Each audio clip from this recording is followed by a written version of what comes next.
මේ තුනම එක කාර්යයක් ගැන කතා කරනවා. நான் நினைக்கிறேன் இது மூணு விதமான காரியங்கள் என்று சொல்லி. අපි හිතන්න පුළුවන් මේ තුනම තුන් ආකාරයෙන් තිබෙනවායි කියලා. அதே போல ඒ වගේම மத்திய 25வது அதிகாரத்திலே මේ මතේ 25 වන පරිච්ඡේදයේ மூன்று சம்பவங்களை ஆண்டவர் அதில் எழுதி வைத்திருக்கிறார். කාර්ය තුනක් ගැන උන්වහන්සේ ලියලා තියෙනවා. மத்திய 25வது அதிகாரம் 1 தொடங்கி 13வது வசனம் வரை நாம் பார்ப்போமானால் මතේ 25 1 සිට 13 වෙනකම් අපි බලන විට 10 கன்னிகைகளுடைய ஊமையை குறித்து அவர் பேசுகிறார். කන්‍යාවන් 10 දෙනා ගැන උන්වහන්සේ උපමාවක් ලෙස කතා කරනවා. அது எதை குறிக்கிறது?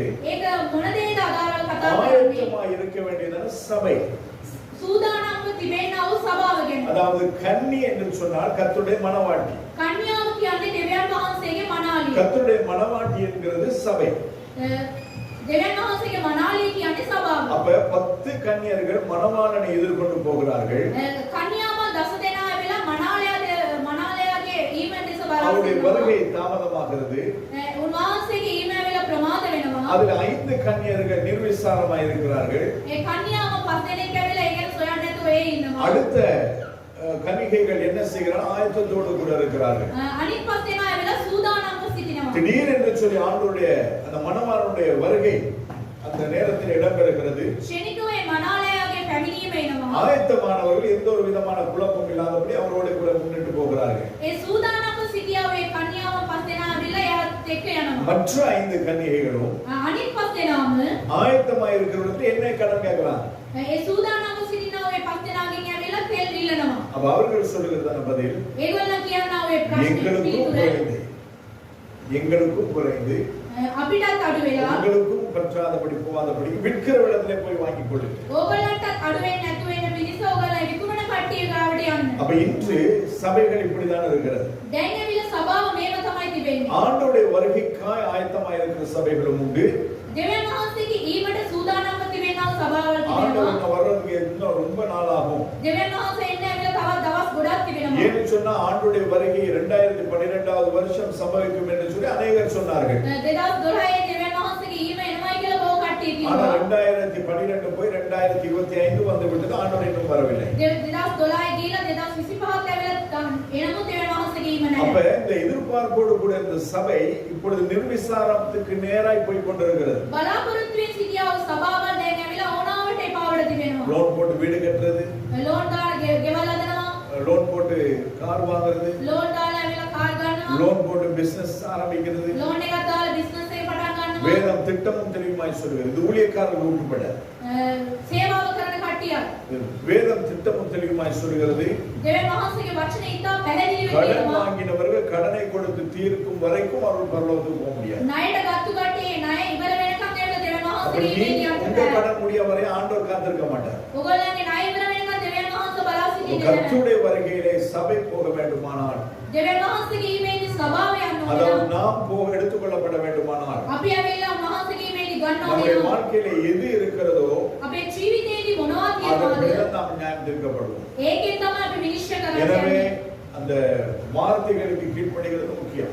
ඒ වචනේට කීකරු වෙන එකක් විතා වැදගත්. எல்லாமே சபைகள் கன்னியர்கள் தான். ඔක්කොම කන්‍යාවරුන් තමයි. ஆனால் எல்லா சபைகளும் எடுத்துக்கொள்ளப்படாது என்பதற்கு இந்த இந்த சம்பவத்தை ஆண்டவர் நமக்கு திட்டமும் தெளிவுமாய் காண்பித்து வைத்திருக்கிறார். සෑම සභාවක්ම උන්වහන්සේගේ ඊමේලි යනවායි කියන එක මේ කාර්යය උන්වහන්සේ ඉතා யா- நெஹேமியா. යන්නේ නැහැ කියලා උන්වහන්සේගේ වචනේ ඉතා පැහැදිලිව කියනවා. அப்ப ஆயத்தமா இருக்கிறவங்க மட்டும்தான் உள்ள போக முடியும். සූදානම්ව සිටින කට්ටිය විතරමයි උන්වහන්සේගේ ඇතුළට යන්න எல்லா පුළුවන්. கன்னியர்கள் என்ற பட்சத்திலே உள்ளே போக முடியாது. හැමෝම කන්‍යාවරුන් කියලා ඉතාලියට ඇතුළට යන්න බෑ. எல்லாரும் ஆராதிக்கிறோம், හැමෝම නමස්කාර කරනවා. எல்லாரும் சபைக்கு வருகிறோம், හැමෝම සභාවට එනවා. எல்லாரும் தசமபாகம் கொடுக்கிறோம். හැමෝම දසයෙන් කොටස දෙනවා. அதனால நாம குடும்பமா ஜெபிக்கிறோம், ඒක අපි පවුලක් වශයෙන් යාඥා தான කරනවා. தர்மங்கள் செய்கிறோம். අපි ඔබ දේවල් කරනවා அதனால போயிடுவோம். ඒින්ද අපි යනවා. வாய்ப்பே கிடையாது. ඒකට ඇවිල්ලා කාර්යයක් அப்படின்னா நம்மை නැහැ. காட்டிலும் வெளியில இருக்கிறவங்க நம்மை காட்டி நிறைய செய்றாங்க. අපිටත් වඩා ලෝකෙ කට්ටිය ගොඩක් කරනවා. ஆனால் போகிறதுக்கென்று சில வழிமுறைகளை கர்த்தர் வைத்திருக்கிறார். යන්න ඕනේ කියන ඒ ආකාරයට ඇවිල්ලා විනයක් දෙවියන් වහන්සේ දීලා තිබෙනවා. வருகையை குறித்து மாத்திரம் ஃபோக்கஸ் பண்ற நம்ம சபையே வருகைக்கு ஆயத்தம் கிடையாது. ඊම ගැන හරියට හිතා ගන්නව සභාව අපිම දෙවියන් වහන්සේගේ ඊමට සූදානම්. சபை கூடுதலை விட்டு விடாதீர்கள். සභාව රැස් වෙන එක අපි අතපසු කරන්න එපා. சபை கூடும் பொழுதெல்லாம் தேவ சமூகத்தில் வர வேண்டியவர்களாய் இருக்கிறோம். සභාව රැස් වෙනකොට දෙවියන් වහන්සේගේ පාමුලට අපි එන්න ඕනේ. எத்தனை பேர் அதெல்லாம் செய்கிறோம்? කී දෙනෙක් ඒක කරනවද? மாதத்தின் முதல் நாளிலே சபைக்கு வர வேண்டும் என்று சொல்லி வேதம் சொல்லுகிறது. මාසේ පටන් ගැනීමේදී සභාවට එන්න කියලා බයිබලයේ කියනවා. எத்தனை பேர் வரணும்? කී දෙනෙක් එනවද? நாங்க சொல்றோம் ஸ்கூல் இருக்கு பிள்ளைகளுக்கு. අපි කියන ඉස්කෝලේදී වෙනවයි කියලා. அது 12 மாசம் தான் இருக்கு. මේ මාස 12ම එක තියෙනවා. சரி, வருகிற மாதம் சனிக்கிழமை தான் 1ஆம் தேதி வருது. පළවෙනිදා ඇවිල්ලා සෙනසුරාදා அப்ப තමයි. அன்னைக்கு எத்தனை பேர் வரீங்கன்னு சொல்லி பாருங்க. මේ මාසේ එදා කවුරු එනවද කියලා බලන්න. அன்னைக்கு மட்டும் தானே லீவ் இருக்குது. එදාට විතරනේ අපි නිවාඩු ගත්තේ. அப்படியே லீவா போயிட்டேன்னா என்ன? මේ නිවාඩුවෙම ගියා නම් මොනවද වෙන්නේ? கர்த்தருடைய வார்த்தைக்கு கீழ்ப்படிகிற சபை, கர்த்தருடைய வார்த்தைக்கு கீழ்ப்படிகிறவங்க மட்டும்தான் பரலோகம் போகும். දෙවියන් වහන්සේගේ වචනයට කීකරු වෙන සභාව කීකරු වෙන එක්කෙනා විතරමයි දෙවියන් වහන්සේගේ. இரண்டாவதாக දෙවෙනි එක 25வது அதிகாரம் 25 වන පරිච්ඡේදය 14 தொடங்கி 30 வரைக்கும் நீங்கள் வாசித்து பார்ப்பீர்களானால் 14 සිට 30 වෙනකම් ඔයගොල්ලෝ කියවලා බලන විට ஒரு மனுஷன் புரதேசத்துக்கு பிரயாணமாய் போகிறான். මේ මිනිස්සෙක් ඇවිල්ලා වෙන දේශයකට යනවා. அவன் போகும் பொழுது එයා යන විට தன்னிடத்தில் இருக்கிற ஒரு 3 பேரை அழைத்து තමන් ළඟ ඉන්න වූ 3 දෙනෙක්ව කැඳවලා தன்னுடைய அதாவது தாளந்துகளை அவர்களுக்கு கொடுக்கிறான். තමන්ගේ තලන්තය ඇවිල්ලා ඒ 3 දෙනාටම දෙනවා. ஒருவனுக்கு 5, එක්කෙනාට ඇවිල්ලා ஒருவனுக்கு 2, එක්කෙනෙකුට 2යි ஒருவனுக்கு 1.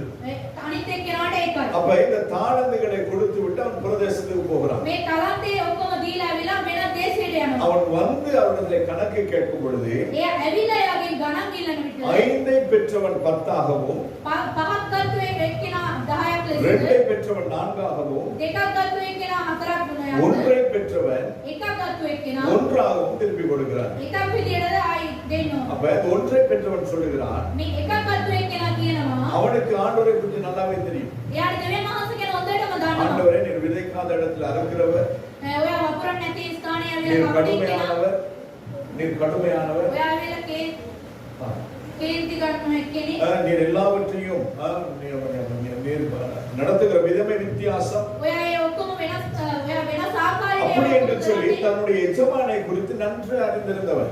තමන්ගේ මේ මහත් එක්කෙනා රජතුමා ගැන මේක හොඳට දන්න එක්කෙනෙක්. அப்படி அறிந்திருந்தும் அவன் நிர்விசாரமாய் இருக்கிறான். ඒව දැනගෙනත් එයා වෙලා ඕනාවට එපාවට ඉන්නවා. அதனால என்ன செய்யப்படுகிறது?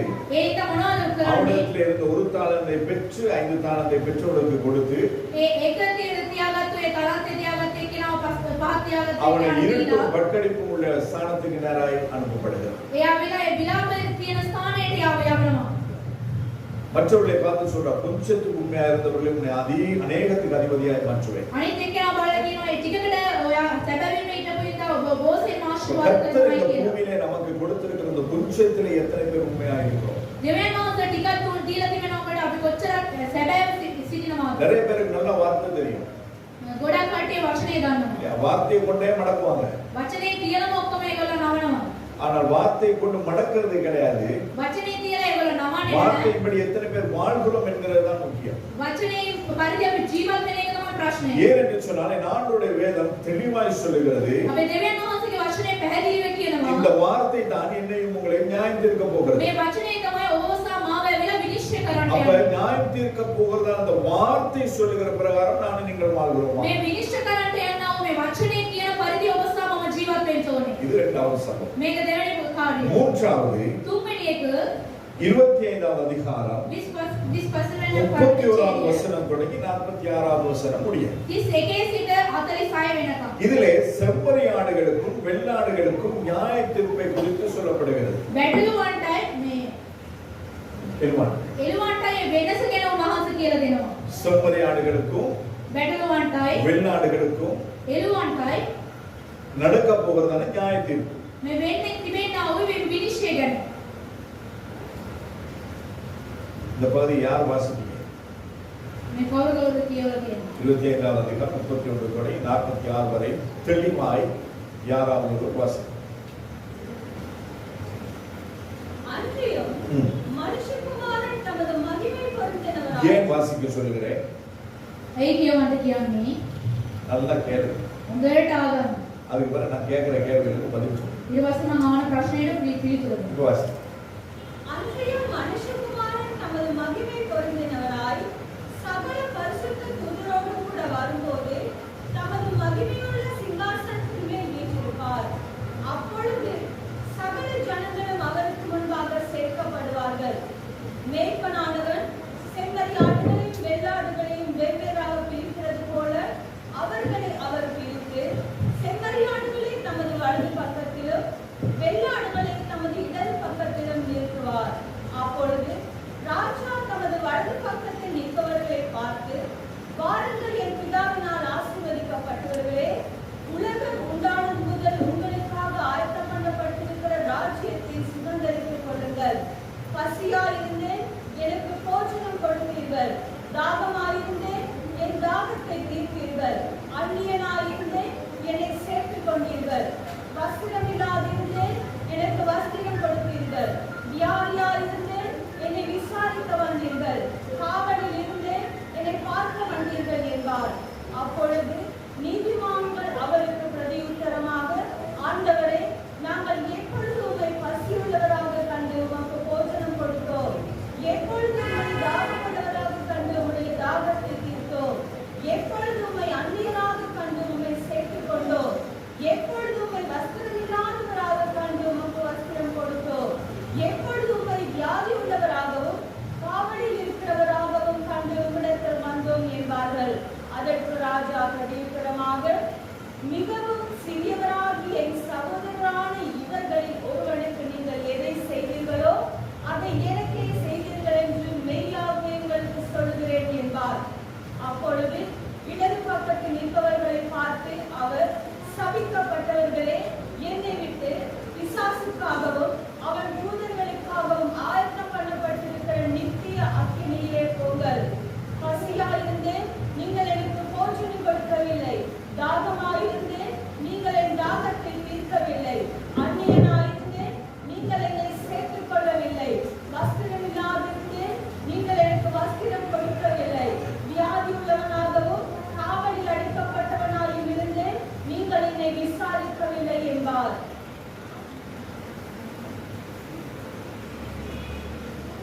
மற்றது தேவைப்படும் பொழுது வாசிக்கலாம். எத்தனையாவது வரை வாசிக்க? 53. இந்த 3 வசனம் தான் இருக்கு, அதை வாசிக்கலாம். அப்பொழுது அவர்களும் அவருக்கு பிரதியுத்தரமாக, ஆண்டவரே, உம்மை சரி, பசியுள்ளவராகவும் இருக்கட்டும். இந்த சம்பவம் புரிஞ்சுதா உங்களுக்கு? මේ කාර්යය ඔයගොල්ලන්ට පැහැදිලිද? புரிஞ்சுதா இல்லையா? පැහැදිලිද නැද්ද?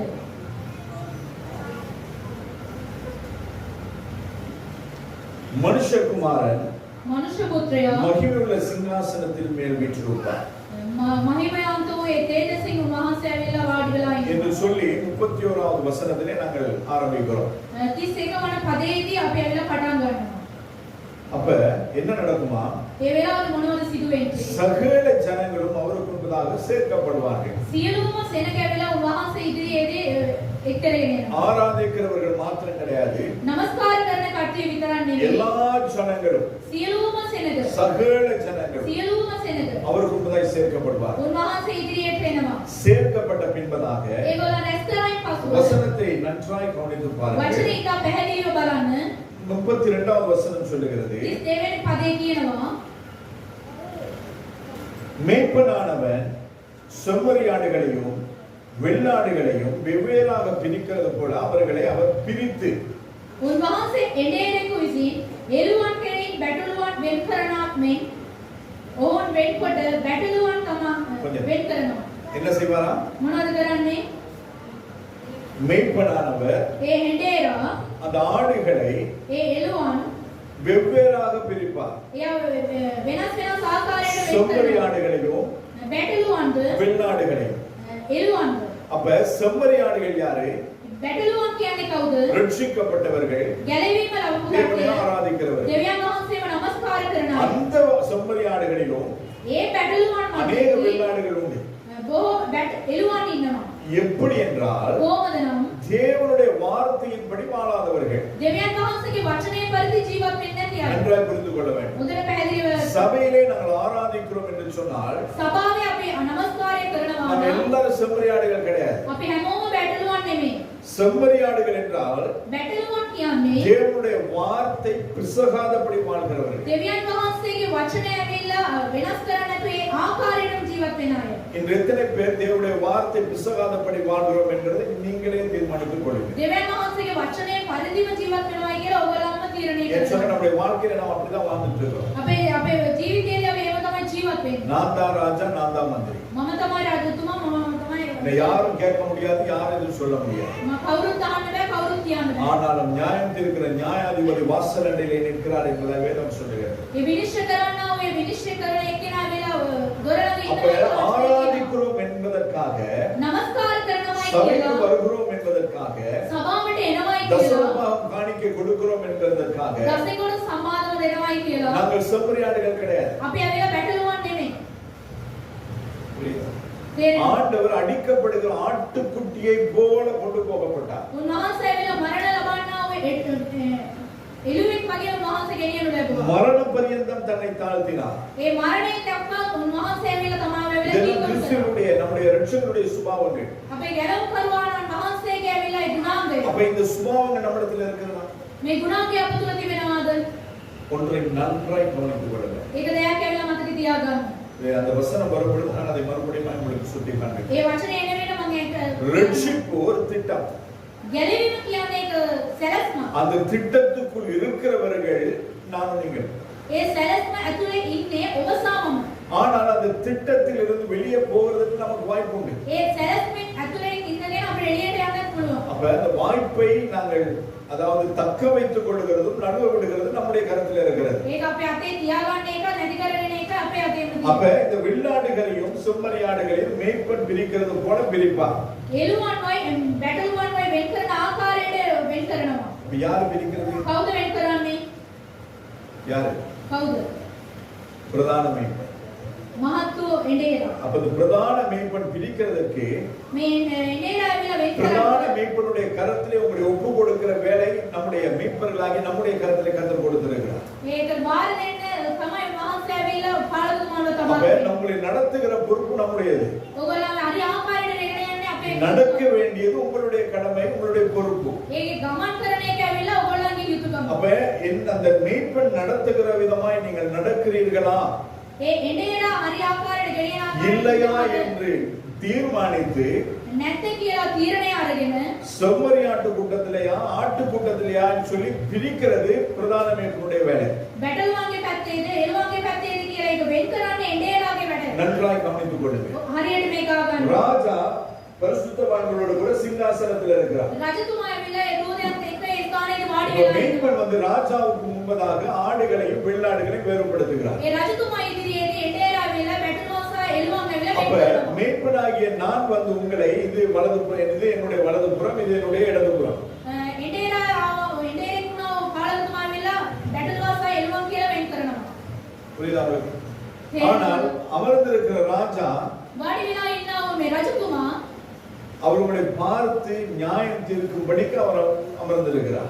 බලලා විනිශ්චය කරන්න ඕනේ කියලා එයා වාඩි වී සිටිනවා. அப்ப அந்த மேய்ப்பன் உங்களை சரியான பகுதியிலே நிறுத்தும்படிக்கு நீங்கள் மேய்க்கப்பட வேண்டும், மேய்ச்சலின் ஆடுகளாய் இருக்க வேண்டும். ඒ එඬේරා හරි ආකාරයට වෙන් කරන ස්ථානයේ ඔයගොල්ලෝ ඇවිල්ලා හරි ආකාරයට සිටින්න ඕනේ. இந்த சபையில ஒவ்வொருத்தரும் ஒவ்வொரு சுபாவங்கள் குணாதிசயங்களோடு கூட இங்க மாத்திரம் இல்ல, எல்லா இடத்துலயும் இருக்கு. எல்லா சபையிலும் அப்படிதான் இருக்கலாம். මේ සභාවේ සහ අනිත් සභාවල වල කවුරු වුණත් වෙන වෙන ආකාරයේ ඒගොල්ලෝ ඉන්නවා. அதனாலதான் ஆண்டவர் சொல்லுகிறார், ඒ ඉන්න තමයි දෙවියන් மேய்ப்பர்களுக்கு වහන්සේ சொல்லுகிறார், එඬේරා කියනවා. அவர்களை நடத்த வேண்டிய விதத்திலே நடத்து. ඒගොල්ලෝ හරි ආකාරයට ඒගොල්ලෝ காயம் கட்ட வேண்டியவர்களுக்கு காயம் கட்டப்பட வேண்டும். ඒ තුවාල හරි ගස්සන කට්ටියට ඇවිල්ලා ඒ ආදියට කරන්න ඕනේ. எலும்ப முறிக்க வேண்டியவங்களுக்கு எலும்ப முறிக்கணும். ඒ ඇටසකිලිය කඩන කට්ටියට ඒ ආදි ආකාරයට කරන්න முறித்து ඕනේ. காயம் கட்ட வேண்டும் என்று வேதம் சொல்லுகிறது. ඒක කඩලා ඒක ඇවිල්ලා තුවාල බඳින්න அப்ப කියලා වචනේ முறிச்சு කියනවා. அப்படியே போட்டு போறது கிடையாது. ඒ කඩලා එහෙම දාලා යන්නේ இப்ப කියලා. பாஸ்டர் நம்ம எப்பவுமே இப்படியே பேசிட்டு இருக்கிறாரு, அது உடைக்கிறது. පාස්ටර් මේ ආකාරයට කතා කරන එක பாஸ்டருக்கு பேச வேண்டிய அவசியமும் கிடையாது. පාස්ටර් කතා කරන එක ஏன்னா பாஸ்டருக்கு உங்களுக்கு எந்த விதமான முன்விரோதங்களோ கோபங்களோ கிடையாது. පාස්ටර්ට ඔයගොල්ලන්ට කිසිම ඇවිල්ලා කෝපයක් නැහැ. ஏன் உங்களை உடைக்க வேண்டும்? பரிசுத்த ஆவியானவர் எங்களை கொண்டு ஏன் உங்களை உடைக்கிறார்? සුද්ධාත්මයන් වහන්සේ පාලකතුමාව තබලා ඇයි ඔයගොල්ලෝ பிரதான පටලන්නේ? மேய்ப்பன் உங்களை நிறுத்தும் பொழுது நீங்கள் செம்மறியாட்டு கூட்டத்திலே நிற்க வேண்டும் என்பதற்காக. ඒ ලොකු මහත්තු එඬේරා වෙල ස්ථානයේ සිටිනකොට හරි ආකාරයට ඔයගොල්ලන්ව එක්කරගෙන යන්න இல்ல நான் இப்படிதான் இருப்பேன்னு சொன்னா ஒண்ணுமே பண்ண முடியாது. නෑ මම මේව තමයි ඉන්නේ කියනකොට මුකුත් කරන්න බෑ. செம்மறியாடு බැටළුවා. சொல்லுங்க மேய்ப்பன் முன்னுக்கு போயிட்டு එනේ ඉස්සරහට ගිහිල්ලා இப்படி நம்ம அவரோட கோலத்தை நீட்டுறாரு. එයාගේ ඇවිල්ලා ඒ දණ්ඩ දිගාරිනවා. அப்ப நீட்டின பிறகு ඒක දික් කරායින් පස්සේ அந்த வர்ற செம்மறியாடு என்ன ஆகும் செய்யும்? ඒ බැටළුවා මොනවද அந்த கம்பை කරන්නේ? இப்படி பாஞ்சு போகும். ඒක ඇවිල්ලා එහෙම පසු කරගෙන යනවා. அப்படி ஒரு 10 ஆடு பாஞ்சு போகும். ඒක 10ක් වගේ බැටළුවා පසු කරගෙන යනවා. யார் பாஞ்சு போகும்? என்ன ஆடு? செம்மறியாடு. ඒ බැටළුවා පසු කරගෙන යනවා. அதுக்கு பின்னாடி வர 11வது 12வது 13வது 40வது 50வது 70வது 100வது 500வது ஆடு என்ன பண்ணும்? ඒ 11 20 100 ඔක්කොම 100 200 ඔක්කොම මොනවද කරන්නේ? என்ன பண்ணும்? මොනවද කරන්නේ? அதுவும் பாஞ்சு போகும். ඒකත් ඒක පසු කරගෙන යනවා. ஆனால் එනමුත් ஒன்றை ஞாபகத்தில் வைத்துக் கொள்ளுங்க. එකක් මතක அந்த තියාගන්න. 10 ஆட்டுக்கு தான் அவர் கம்பெனிட்டு இருந்தாரு. ඒ 10කට තමයි ඒක දික් කරගෙන அதுக்கு ඉන්නේ. பிறகு அந்த 10 ஆட்டுக்கு போன பிறகு அந்த கம்பை எடுத்துட்டார் மேய்ப்பர். ඒක 10 ගියන් පස්සේ කොට ගන්නවා. ஆனா முன்ன பாஞ்சு போற ஆட்டை பார்த்துட்டு ඉස්සරහින් ගියා ඔය එළුව දැකලා பின்னால வர செம்மறிகள் என்ன பண்ணுது? පිටිපස්සේ එන්නව அது බැටළුවා பாஞ்சு பாஞ்சு போகுது. උන් ඇවිල්ලා පැනලා යනවා. ஏன் பாஞ்சு போகுது? ඇයි පැනලා යන්නේ? அதுக்கு என்ன பண்ணுது? முன்ன போன ஆட்டை பார்க்குது. ඉස්සර ගියා ඔය එළුවම முன்ன බලනවා. போன ஆட்டை ஃபாலோ பண்ணுது. ඉස්සර ගියා ඔය එළුවම වෙලා அப்ப බලලා යන්නේ. முன்பதாய் சபையிலே சேர்க்கப்பட்ட நீங்கள் ඉස්සර ආවව සභාවට රැස් சரியாய் කරනවා. மேய்ப்பனால் நடத்தப்பட்டு மேய்ப்பனுடைய வழியிலே போனால்தான் හරියට එනේරාගේ කියන ආකාරයට ඔයගොල්ලෝ ගියත් பின்னால තමයි வர ஆடுகளும் உங்களை ஃபாலோ பண்ணி அப்படியே போகும். கம்பு இருக்குதோ இல்லையோ அது ரெண்டாவது வேலை. ඒ ගන්න තිබෙනවද නැත්නම් ඒක දෙවෙනි ප්‍රශ්නයක් ඇවිල්ලා ඔයගොල්ලෝ බලලා තමයි ඒගොල්ලන්ට එන්නේ. புரியுதா உங்களுக்கு? තේරෙනවද? அதனாலதான் இப்ப என்ன சொல்றது, நீங்க தலையில முக்காட போடுங்க. ඒ එක තමයි කියන්නේ ඔයගොල්ලන්ට நேர்த்தியான ஆடை அணிங்க. හරි හරි අඳුමක් අඳින්න. வேதம் சொல்லுகிற பிரகாரம் செய்யுங்க. බයිබලයේ කියන ආකාරයට ஏன் சொல்ல ජීවත් இனிமேல் වෙන්න. வர போறவங்களுக்கு ஆரம்பத்திலிருந்து வந்துட்டு இருக்க முடியாது. දැන් එන කට්ටිය ඉස්සරහින් அப்ப ඉන්න உங்களை බෑ. பார்த்து தான் அவர்கள் செய்யணும். ඔයගොල්ලෝ බලලා තමයි ඒගොල්ලෝ அதனால කරන්නේ. தான் நான் கண்டிப்பா நான் கடந்த 2-3 வாரங்களை சொல்லிக் கொண்டிருக்கிறேன். ඒ ඉන්න තමයි මේ මා සති ගානම කීතියේ ඉන්නේ. ஆண்டுடைய வருகை மிகவும் சமயமா இருக்கிறபடி දෙවියන් වහන්සේගේ ඊමැවිල ඉතා ළඟව තිබෙනවා. நெட்டு போடாதவங்களுக்கு திருவிருந்து கிடையாது. net එක දාන්න නැති අයට நீ அப்படியே வந்து முன்ன உட்கார்ந்து இருந்தாலும் உங்களுக்கு சாரி மன்னிச்சுக்கிறணும், உங்களை தாண்டி போயிடும். ඔයගොල්ලන්ට net එක දැම්මේ නැත්නම් කොමෙන්ට් එක නැහැ. ඔයගොල්ලෝ පසු කරගෙන යනවා පාලකතුමා. அந்த பாதசாரம் மிஞ்சி கையில நூல் அங்க நூல் இங்க நூல்னா இது என்னது திருவிருந்து கிடைக்காது. පාත්සලන් ඒ ඔක්කොම එල්ලගෙන ඉන්න එපා. ඒගොල්ලන්ට මේ දෙවියන් වහන්සේගේ උදිරේ නැහැ. பொட்டு அதெல்லாம் வச்சிருந்தா கிடைக்காது. ඩොට් එකේම තියෙන ඒ කට්ටියට නැහැ. அது மாத்திரம் கிடையாது, ඒක විතරක් නෙමෙයි. நேர்த்தியான ஆடை இருக்க வேண்டும். හරි ආකාරයට ඇඳුම තිබෙන්න ඕන. ஃபேஷனை உடுத்துங்க, தப்பு கிடையாது. ලස්සනට අඳින්න. ஆனால் ஃபேஷனை உடுத்துற ஆடை எப்படியா இருக்கணும்? அது நேர்த்தியா இருக்கணும். ඒ ලස්සනට අඳින්නාම ඇඳුම ඇවිල්ලා ඒ හරි ආකාරයට තිබෙන්න ඕන. ஏன்னா நேர்த்தியான ஆடை அணிமுடிய வேதம் சொல்லுகிறது. හරි ආකාරයට ඇඳුම අඳින්න කියලා බයිබලයේ කියනවා. எனவே திருவிருந்து கர்த்தருடைய பரிசுத்த பந்தி. රාත්‍රී භෝජනය ඇවිල්ලා දෙවියන් වහන්සේගේම எனவே භෝජනය. அதை நாங்கள் ஆசரிக்கும் பொழுது கர்த்தர் எதிர்பார்க்கிற விதமாய் கர்த்தருடைய வேதம் சொல்லுகிற பிரகாரமே நாங்கள் ஆசரிக்க வேண்டும். ඒක අවිලා අපි ගන්නකොට දෙවියන් වහන්සේගේ වචනය කියන පරිදි ඒකට අපි Yeah. සාකච්ඡා වෙන්න ඕනේ. உங்க சபைக்கு தெரியாது සභාවට දන්නේ නැහැ. பாஸ்டர்கிட்ட யார் யார் என்னென்ன கேள்வி கேட்கறீங்க. පාස්ටර් එකෙන් ඇවිල්ලා කවුරු කවුරු මොන මොන ප්‍රශ්න අහනවද කියලා. பாஸ்டர் அவங்க பொட்டு வச்சிருக்காங்க தானே, அவங்களுக்கு எப்படி பாஸ்டர் கொடுத்தாரு அப்படின்னு கேக்குறாங்க.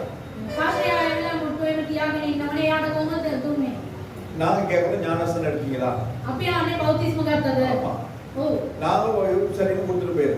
අපි ඒ කාලේ අපි ஆனா දීගෙන நீங்க பொட்டு வச்சிருக்கியா, உனக்கு கழுத்துல மச்சொருக்காரன் பாக்குற வேலை நம்ம வேலை கிடையாது.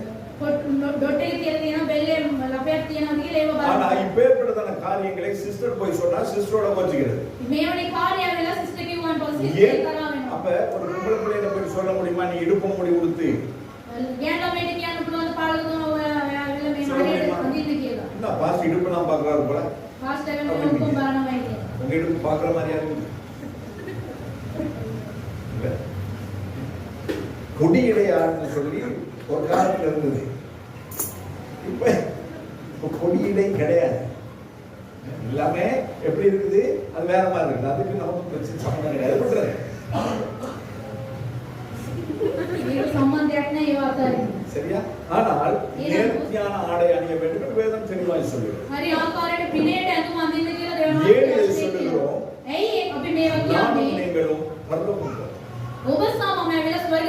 යන්න ඕනේ. திருவிருந்து எடுக்கும் பொழுதுதான் யூதாஸ் காரியத்துக்குள்ளாக பிசாசு புகுந்தான் என்று வேதம் சொல்லுகிறது. රාත්‍රී භෝජනේ ගන්න විට තමයි යුදාස් කරියොත් තුල ඇවිල්ලා මේ அப்ப நாங்கள் යක්ෂයාගේ தகுதியாய் தேவனுடைய திருவிருந்திலே பரிசுத்த பந்தியிலே சேராத பட்சத்திலே நமக்கு பிசாசு புகும். අපි හරි ආකාරයට ඒකට අපි සහභාගී වුණේ නැත්නම් எனவே සුද්ධාත්ම ஒவ்வொரு මුදලේ காரியத்தையும் நாங்கள் பார்க்க வேண்டியதாக இருக்கிறது. හැම කාර්යයක්ම අපි බලන්න ඕනේ. ஏன் என்று சொன்னால் இந்த சபையை தேவனுக்கு முன்பதாய் நிறுத்துகிற பொறுப்பை கர்த்தர் நம்பி கொடுத்திருக்கிறார். මේ සභාව ඇවිල්ලා දෙවියන් වහන්සේගේ ඊමේදී ඉදිරියේ නවත්තන්න ඕනේ කියලා ඒක උන්වහන්සේ විශ්වාස කරලා පාලකතුමාට அதனால தான் කියනවා. மற்றபடி நீங்க எப்படி வந்தாலும் அது பிரச்சனை கிடையாது. වෙන ආකාරයට ඔයගොල්ලෝ කොහොමවත් ප්‍රශ්නයක් නැහැ. சபை என்றால் இப்படிதான் இருக்க வேண்டும் என்று கர்த்தர் சபையை உண்டாக்கினவர் சொல்லி இருக்கிறார். සභාව මේව තියෙන්න ඕනේ කියලා සභාව මැරුවා දෙවියන් වහන්සේ මේක කියලා තිබෙනවා. வெளிப்படுத்தின விசேஷத்தில் 7 சபைகளுக்கு கர்த்தர் எழுதும் பொழுது சொல்லுவோம் பேருக்கு எனக்கு ஒரு குறை உண்டு.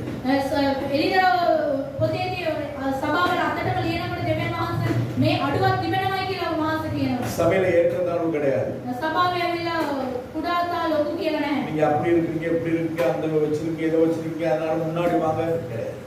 ඕගොල්ලන්ට මේවා තියෙන ඉස්සරහට එන්න ඒව නැහැ. எல்லாம் ஒண்ணுதான். හැමෝම එක அப்ப ආකාරයි. மேய்ப்பன் ஆடுகளை வரிசைப்படுத்துகிறார். මේ එඬේරා ඇවිල්ලා ඒ බැටළුවන් ඇවිල්ලා හරි ආකාරයට කපනවා.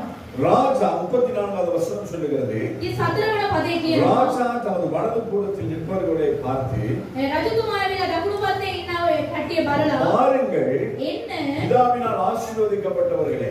පියාණන් වහන්සේගේ ආශිර්වාද ලද්දව කට්ටිය. அப்ப தேவனுடைய வலது பக்கத்தில் நிற்கிறவர்கள் யார்? දෙවියන් වහන්සේගේ දකුණු පැත්තේ කවුද ඉන්නේ? பிதாவினால் ஆசீர்வதிக்கப்பட்டவர்கள். පියාණන් වහන්සේගේ ආශිර්වාදය ලද්දව අය. உங்களுக்கு ஆயத்தமாக்கப்பட்ட ඔයගලන්ට සූදානම් කළා වූ 34வது வசனம் சொல்லுகிறது 34 කියනවා பிதாவினால் ஆசீர்வதிக்கப்பட்டவர்கள் உலகம் உண்டானதற்கு முதல் உங்களுக்காக ஆயத்தம் பண்ணப்பட்டிருக்கிற ராஜ்யத்தை சுதந்திரித்துக் கொள்ளுங்கள். මාගේ පියාණන්ගේ ආශිර්වාදය ලද්දා වූ වරෙල්ලා ලෝකයේ පටන් ගැනීමේ සිට නුඹලාට සූදානම් කර තිබෙන රාජ්‍යයට උරුම කරගනින්න. அப்ப உங்களுக்காய் இந்த பரலோகம் எப்போ ஆயத்தப்படுத்தப்பட்டிருக்கிறது? මේ ස්වර්ග රාජ්‍යය ඇවිල්ලා ඔබලා උදෙසා කවදාද සූදානම් කළේ? எப்ப? කවදාද? இந்த உலகம் உண்டாகிறதுக்கு முன்பதாகவே பரலோகம் இருக்கிறது. මේ ලෝකයේ ඇවිල්ලා සූදානම් වෙන්නට කලින් ඒ ස්වර්ග රාජ්‍ය අප උදෙසා සූදානම් වෙලා තිබෙනවා. அப்ப சிஸ்டர் சொன்னாங்க. සිස්ටර් කිව්වා. சிஸ்டர்மார் ரெண்டு பேரும் சொன்னாங்க. සිස්ටර් දෙන්නම කිව්වා. எனது மரிக்க போக இருந்தவர்களை கர்த்தர் காத்து ரட்சித்து இந்த நாளிலே ஆராதிக்க வைத்திருக்கிறார். මේ මැරෙන්න උනාව අපි දෙන්නම ඇවිල්ලා උන්වහන්සේ බලවලා උන්වහන්සේ නමස්කාර அதற்கு காரணம் என்ன? ඒකට කාරණය මොකක්ද? உங்களை ஆண்டவர் உலக தோற்றத்துக்கு முன்பதாகவே பார்த்திருக்கிறார். ඕගොල්ලන් ඇවිල්ලා මේ ලෝකේ මවන්න කලින්ම උන්වහන්සේ ඇවිල්ලා ඕගොල්ලන් බලලා තිබෙනවා. நானும் மரிச்சு போயிருக்கேன். என்ன 3-4 முறை நான் மரிச்சிருந்திருக்கேன். පාලකතුමාත් මෙරිලා යන්න ඕනේ 4 සැරයක් වගේ எத்தனையோ தடவை ஆக்சிடென்ட் 3 ஆக்சிடென்ட் எனக்கு தெரியும் நான் பண்ணிருக்கேன். ඇක්සිඩන්ට් 3ක් වෙලා තිබෙනවා. அப்ப அந்த ஆக்சிடென்ட்லயே நான் மரிச்சு போயிருக்கேன். ඒ ඇක්සිඩන්ට් එකේම මම නැති වෙලා இந்த முதலாவது ஆக்சிடென்ட் வந்து 94வது வருஷம் நடந்தது. 94 ඇක්සිඩන්ට් එකක් වුණා පාලකතුමාට. 4 முறை அப்படியே கர்ண அடிச்சு ஒரு இது போய் தேயிலை தோட்டத்துக்குள்ள பலாமரத்துல என் வாகனம் நின்றது. රෝල් වෙලා පොස්කා අසල තමයි මාගේ වාහනේ තියුනේ. அப்படியே செத்து இருக்கலாம். ඒ වෙලාවෙම මැරෙනවා. அப்படின்னு 2 பேர் மனசுல ஓடுது போல. நீங்களா அப்படி? ඕගොල්ලෝ එහෙම නැහැ. அதாவது அந்த நாட்கள்ல வேலை செய்துட்டு ஊழியம் செய்த நாட்கள். වැඩ කරමින් ඇවිල්ලා සේවාව කරපු කාලයේදී. அப்ப செயின் போட்டிருந்தேன். චේන් එක දාලා හිටියා. இதெல்லாம் போட்டு கொஞ்சம் அப்படிதான் இருந்தேன். ඒ ඔක්කොම දාලා එහෙම තමයි. ஆனா அந்த உருண்ட உருளுல ඒ පෙරලිච්ච செயின் தலையில இருந்து வெளியில வந்திருக்கு. චේන් එක ඇවිල්ලා බෙල්ලෙන් එළියට ආවා. சரியா? அதாவது பின்னாடி இருந்த அந்த அயன் பார் உடைச்சிட்டு நான் பின்னாடி சீட்ல உட்கார்ந்து போய் இருக்கிறேன். අයින් බාර් එක කඩලා පිටිපස්ස සීට් එකෙන් තමයි ගිහලා. கதவு திறக்க முடியல, மேல திறக்க முடியல, எல்லாமே நஞ்சு போய் அப்படி நிக்குது. දොරවල් අරින්න බෑ ඔක්කොම චප්ප වෙලා තිබුණා. அன்றே அந்த பலாமரம் இல்லை என்று சொன்னாள். එදා ඇවිල්ලා මේ පොස්කස් තිබුණේ නැත්තම් கொக்குமலை டேமுக்கு போயிருக்காங்க. කොත්මල ඩෑම් එකටම ගිහලා. ஆனா தேயிலை தோட்டத்துக்குள்ள ஒரு பலாமரம். ඒ තේගා සත්තේ අතරේම පොස්ගහ. அதாவது திராட்சை தோட்டத்துக்கு மத்தியிலே ஒரு என்னது ஒளிவு மரம் இருந்தது போல. මිරිවැල ගත්තේ ඇවිල්ලා ඔළුව පැලක් තිබුණා ஏனென்றால் கர்த்தர் என்னை முன்குறித்திருந்தார். දෙවියන් වහන්සේ පාලකතුමා වෙලා තෝරාගෙන அதே போல நம்ம ஒவ்வொருடைய வாழ்க்கையிலும் சம்பவங்கள் உண்டு. ඒ වගේම අපේ කෙනෙකුගේ ජීවිතයේදී කාර්යයක් තිබෙනවා. அதனால நான் சொல்கிறேன் இந்த ரட்சிப்பு விலையேற பெற்றது. ඒ ඉන්න තමයි කියන්නේ මේ ගැලවීම ඉතා அது වැදගත්. இன்று நேற்று உங்களுக்காக ஏற்படுத்தப்பட்டதல்ல, உலக தோற்றத்துக்கு முன்பதாக ஏற்படுத்தப்பட்டது. අද ඊයේ කියලා ඒක සූදානම් කරපු එකක් නෙමෙයි. ලෝකේ ஆண்டவரே මවන්නේ ஒண்ணுமே செய்யலே நீங்க யாரும் சொல்ல முடியாது. දෙවියන් වහන්සේ කිසි දෙයක් කරේ නැහැ කියලා කාටවත් කියන්න බෑ. நாங்கள் காண்கிற அத்தனை அநித்தியமானவைகள். අපි දකින්නව සියලු දේවල් වෙන නිෂ්ඵලයි. காணாத பரலோகம் தான் அது நித்தியமானது. ඒ දකින්න නැති වුණා ස්වර්ග රාජ්‍ය තමයි அந்த සදාකාලික. பரலோகத்தை கர்த்தர் உங்களுக்காய் எனக்காய் உலக தோற்றத்துக்கு முன்பதாகவே ஏற்பாடு பண்ணி உங்களையும் என்னை முன்குறித்திருக்கிறார். ඒ ස්වර්ග රාජ්‍ය අප උදෙසා ලෝකයේ මැවෙන්න කලින් උන්වහන්සේ සූදානම් කළ ඔබ සහ මාව උන්වහන්සේ කැඳවලා තිබෙනවා. அதுக்கு பிறகு 35வது வசனத்தில் ஆண்டவர் சொல்லுகிறார், ඒ 35 වන වර්ගයේදී උන්වහන්සේ කියනවා ஆண்டவர் சில பட்டியல்களை கொடுக்கிறதை நாங்கள் பார்க்கிறோம்.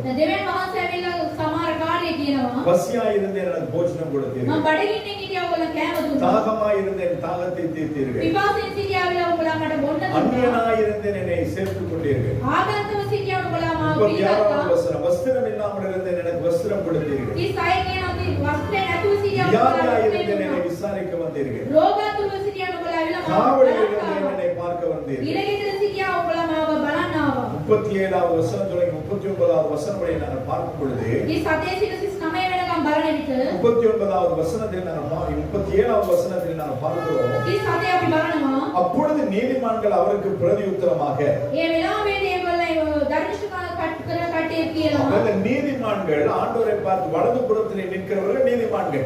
ඒ දකුණු පැත්තේ ඉන්න කට්ටිය ඇවිල්ලා ධර්මිෂ්ඨයන්.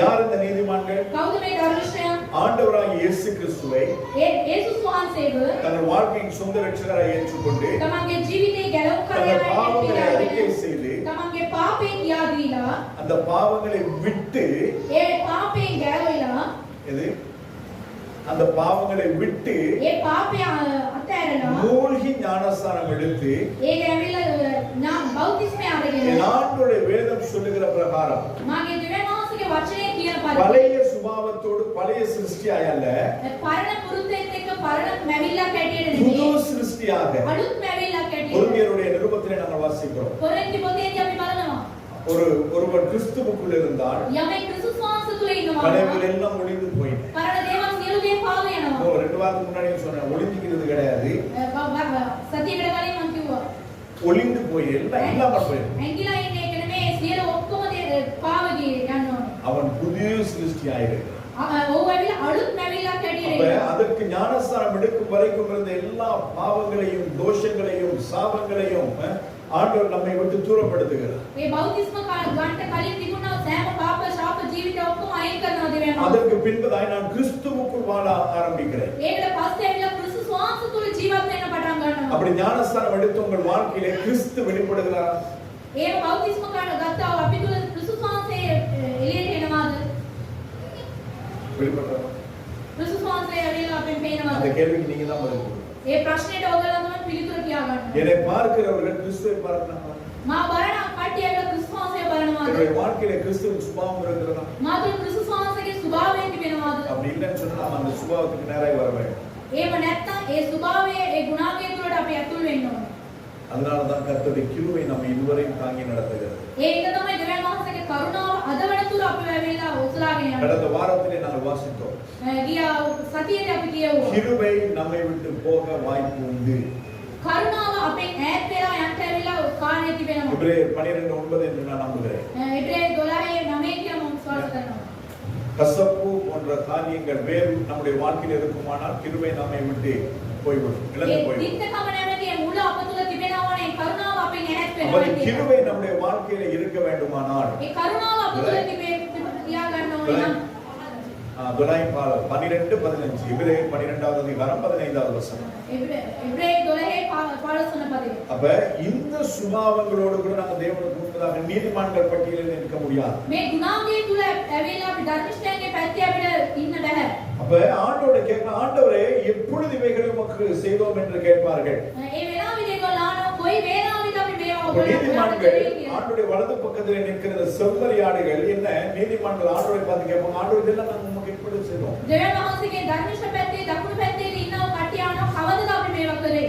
40வது வசனத்தில் ராஜா பிரதியுத்தரமாக ඒ 40 වන පදයේදී රජතුමා කියනවා மிகவும் சிறியவராகிய කුඩා තැනැත්තාට என் சகோதரரான இவர்களில் ஒருவனுக்கு நீங்கள் எதை செய்தீர்களோ මගේ සහෝදරයා වුණා මේගොල්ලන්ගේ එක්කෙනෙකුට කාඩක කරන්නේ அது எனக்கே செய்தீர்கள் என்று மெய்யாகவே சொல்லுகிறேன். ඒක මටම කළයි කියලා මම සැබෑවින්ම කියනවා. அப்ப உங்களுக்கு சகோதரர்கள் யாரு?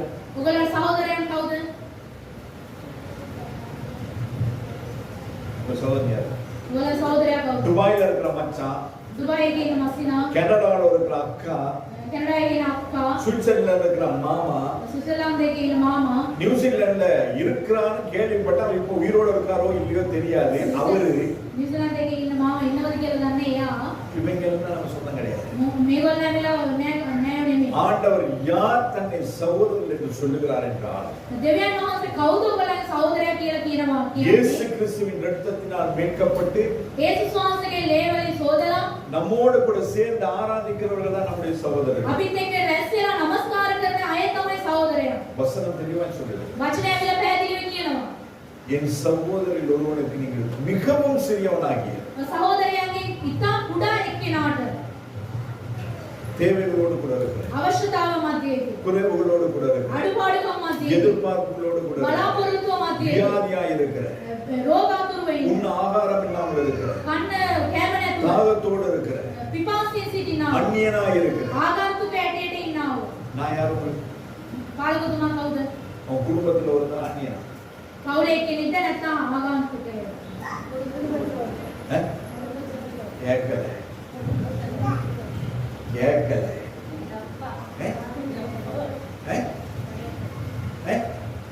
என்ன மத்தவங்க சொல்ல மாட்டேங்கிறீங்க? அப்படின்னா அந்நியன் தான். உண்மையில சொல்லப்பட்ட அந்நியன்.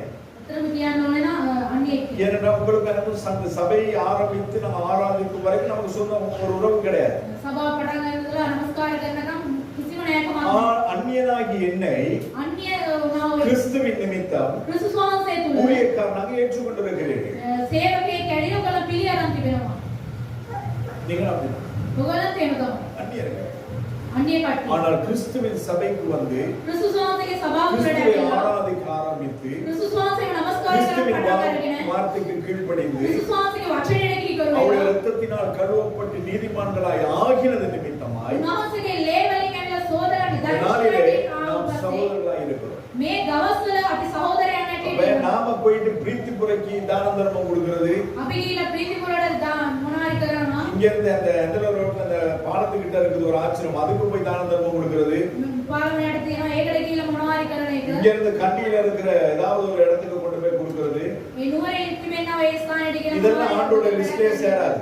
මේක දෙවියන් වහන්සේගේ ලිස්ට් එකටම යන්නේ නැහැ.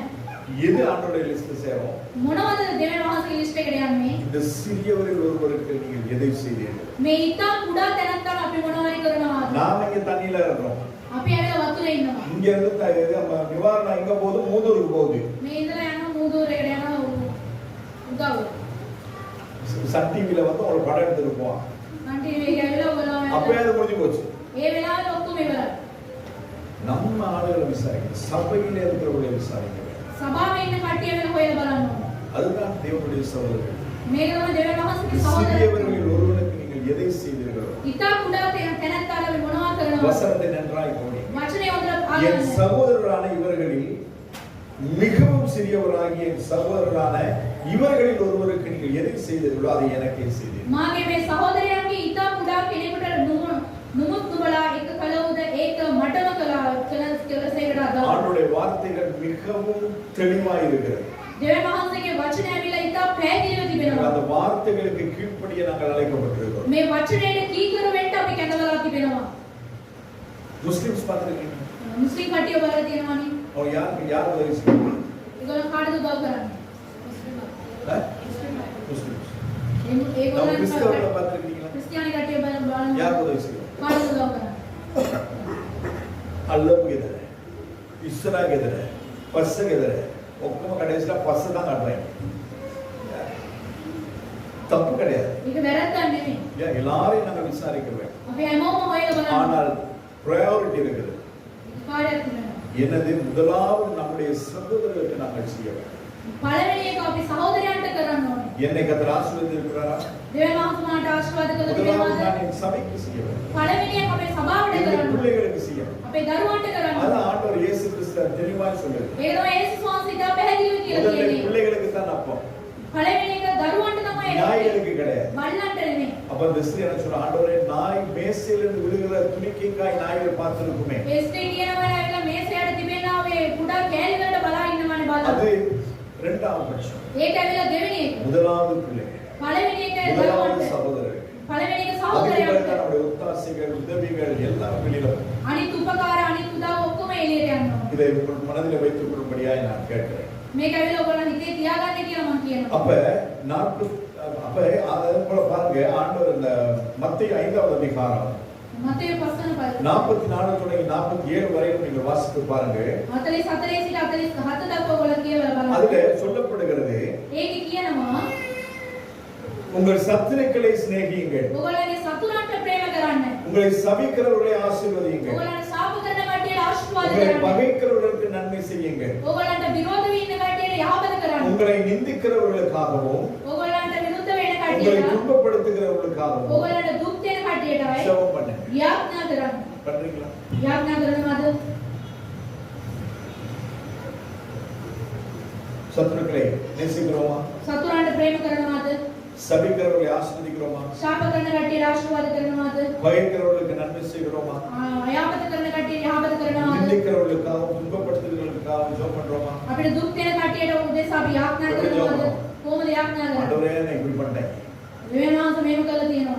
பத்தாவது உபவாசம் பண்ணி ஜெபம் பண்றது. නිරාරවින්දලා යාඥා என் කරනවා. கண் காண, මාගේ ඇස් දකින්න என் පිණිස. காது கேட்க, මාගේ කන நான் ඇසෙන உயிரோட පිණිස. கூட இருக்கும் பொழுதே அவன் நாசம் போகும். මම පණවිඩේ ඉන්නකොටම යා නැති වෙලා යනවා. அதை நான் பார்க்கணும். ඒක මම බලන්න. இந்த 3 நாள் உபவாசம், දවස් 3ක් නිරාරව. 3 நாள் ஆகலையா?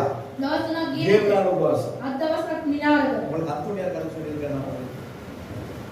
சொல்லலையா? எத்தனை பேருக்கு சொல்லியிருக்கேன்? කාටද කියලා දෙන්න. சொல்லியிருக்கேன்? இல்ல, இது வேற. அதாவது ஒருத்தர் ஒருத்தருக்கு ஏதோ பண்ணிட்டார், එක්කෙනෙක් ඇවිල්ලා තව එක්කෙනා මොනවද කරලා. பயங்கர டென்ஷன். යාට ඇවිල්ලා බඩේට දුක්. அந்த டென்ஷன் நிமித்தமா இவர் என்ன பண்றாரு, நேரா செவ்வாய்க்கிழமை அந்தோனியார் கோயிலுக்கு போறாரு. එයා ඇවිල්ලා ඒ ප්‍රශ්නේ ඉඳ අඟහරුවාදා වෙලා அந்தோனியார் சர்ச்சுக்கு අන්දෝනියා සභාවට යන චර්ච් එකට යනවා. அவன் போகும்போது சும்மா போகல, එයා නිකන් කියන. மன வருத்தம். යාට ඉත இப்படி වේදනාවක්. சொல்லிட்டானே, මේව කිව්වනේ. இப்படி பண்ணிட்டானே මේව කරානේ. அப்படின்னு ஒரு 2 ஷாட்டை போட்டு போறாரு. ෂොට් දෙකක් දාගෙන යනවා. போட்டு போய் அந்தோனியாருக்கு நேரா போய், එයා ගාවට ගිහිල්ලා புனித அந்தோனியாரே, සුදා අන්තෝනි මුනිතුමනි நான் ரொம்ப நேசிக்கிறேன், මම ඔයාව ගොඩාක් ප්‍රේම நான் කරනවා. ரொம்ப நம்புறேன், ඔයාව ගොඩාක් මම විශ්වාස எல்லாருக்கும் කරනවා. எவ்வளவோ நான் செஞ்சிருக்கிறீங்களா, මේගොල්ලන්ට මෙච්චරක් කරලා තිබෙනවා. ஆனா எனக்கும் ஒன்று செய்யும். මටත් එකක් කරන්න ඕන. என் பக்கத்து வீட்டுக்காரன் இப்படி சொல்லிட்டான், මගේ අල්ලපු ගෙදර එක්කෙනා මේව කියලා තියෙනවා. நாளைக்கு එක්ක දවසේදී இந்த டைம் ஆகுது මේ වෙලාව වෙනකොට அவன் கால் உடைச்சிருக்கான். එයාගේ කකුල කැඩලා තියෙනවා. ஏன்? ඇයි? அவன் இப்படி பண்ணிட்டான், එයා මේව කළා තියෙනවා මට. என் இருதயமே உடைஞ்சு சுக்கு நூறாயிடுச்சு. මගේ අදවත ඇවිල්ලා කැටිලා විනාශ වෙලා තිබෙනවා. அந்த ஆள் கால் உடையலனா එයාගේ කකුල කැඩුනේ නැත්නම් நாளைக்கு இந்த நேரம் வந்து මේ වෙලාවට මම ඇවිල්ලා உன் கால் உடைச்சிருக்கேன் அப்படின்னு சொல்லி, ඔයාගේ කකුල කඩනවා කියලා. யாரு? කවුද? இந்த விசுவாசி. මේ ඇදෙන්නේ. அதை நம்ம ஃபாதர் கேட்டு இருக்காங்க. මේ පාද ඇවිල්ලා ආගෙන ඉඳලා. எங்க அவர் பாவ சங்கீதத்தை கூட்டு அவர் பாட்டு உட்காந்துருக்காரு, யாராவது ஒரு பாவம் சொல்லிட்டு போவானா அப்படின்னு. එයා කවුරු හරි ඇවිල්ලා තමන්ගේ පාපේ කියලා ඇයිද කියලා அந்த බලන්න. பாவ சங்கீதத்துல கூட்டத்துல உட்கார்ந்து இருக்கிற நேரத்துல இந்த கதையை கேட்டாரு. මේ වාඩි වෙලා ඉන්නකොට ඒ කතාව යාගෙන තියෙනවා. பாஸ்டர் ஃபாதர் டென்ஷன் ஆயிட்டாரு. පාද ඇවිල්ලා ඔයා කේන්ති ගිහිල්ලා. ஐயோ இது 125 வருஷம் අවුරුදු 25ක් මේක. நேத்து தான் நிறைய நடந்து வந்துருக்கீங்க போயிட்டு. அப்ப இது 125 வருஷத்துக்கு முன்பதாக பாதுகாவலர் இருந்து கொண்டு வந்து வச்சது.